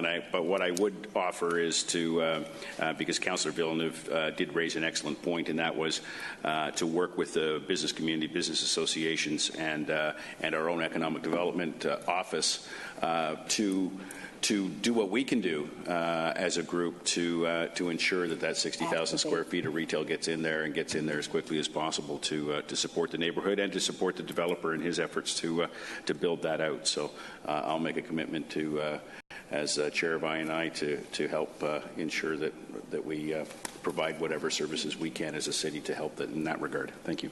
Thank you very much, Councillor Hain. Councillor Villeneuve. Well, I agree with Councillor Hain, and I voted against this particular proposal because it is totally unacceptable to the neighborhood. So I don't think that just sending it back and trying to tweak it, especially with Mr. Dollywall saying that he's done everything he can. I think we just have to start fresh with both. He has to start fresh with our Economic Development Department and with the neighborhood to come to some kind of conclusion on a project to finish out this development that's going to be acceptable. And that's going to take some work, but it has to start at a point of good faith on both parts. So that's why I voted for the denial, so that we can get a project back that the community supports as well. Thank you, Councillor. Councillor LaFranc. Thank you, Madam Mayor.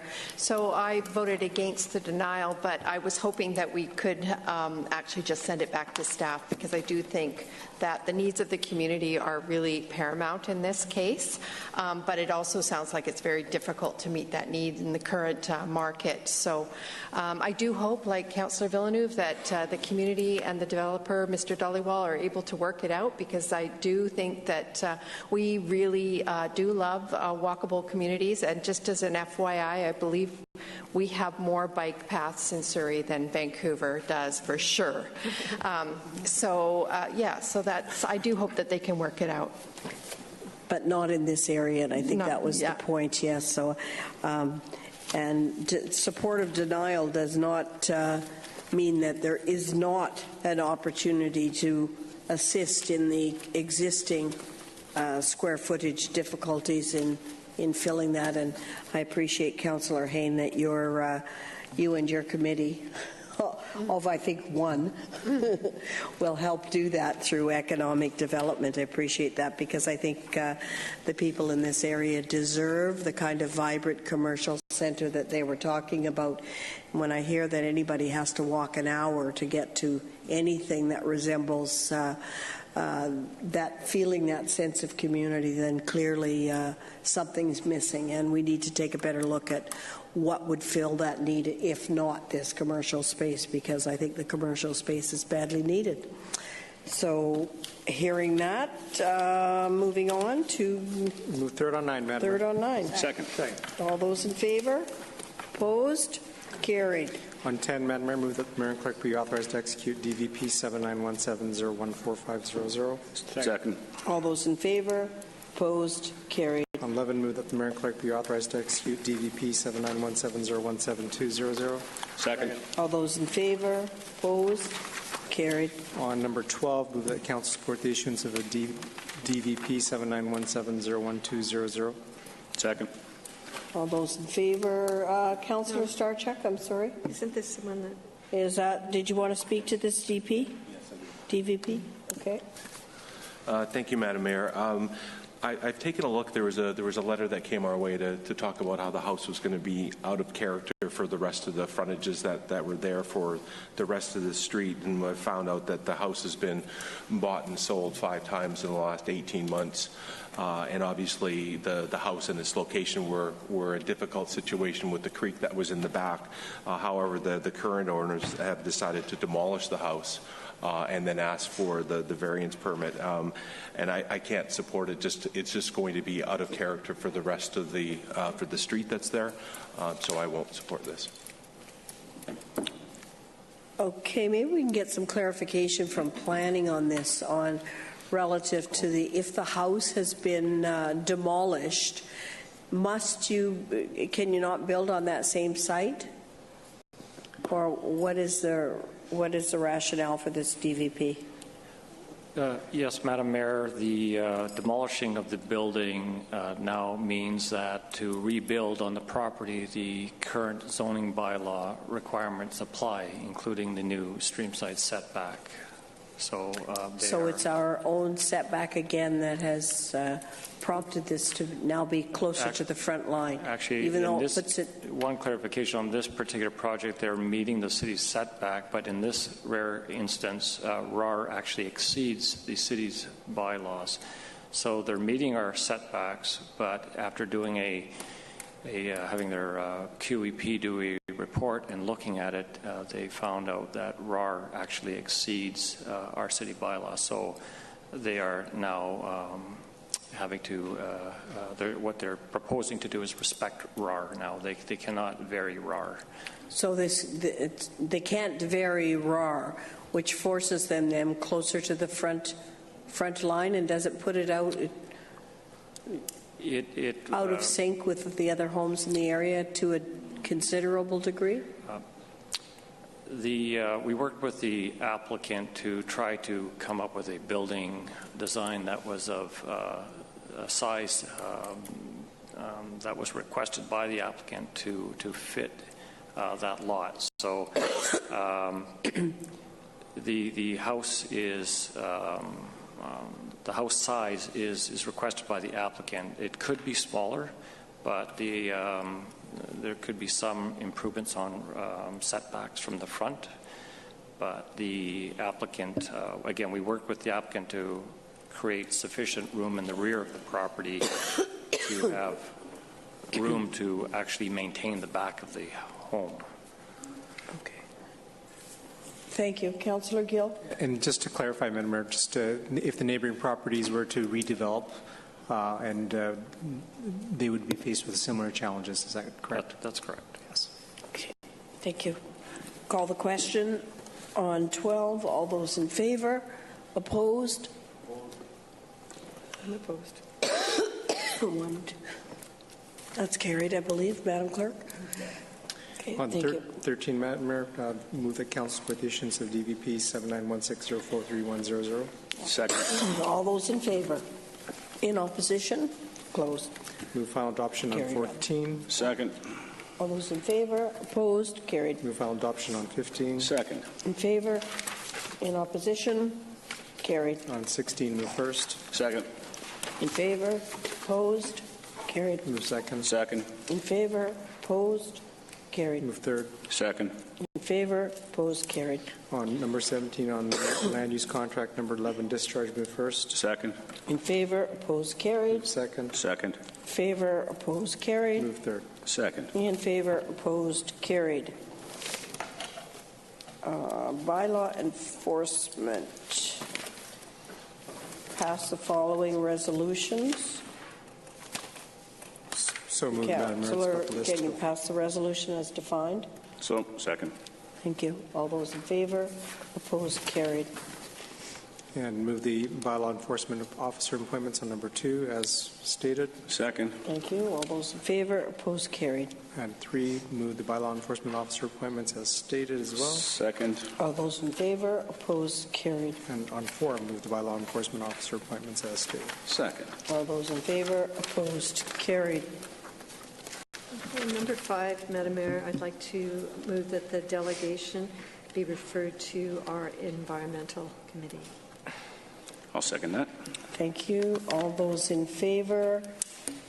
Opposed? And that's carried. Referred to environmental. Any notices of motion, councillors? Any other business? Motion to adjourn. So moved. Thank you. All those in favor? Opposed? And we are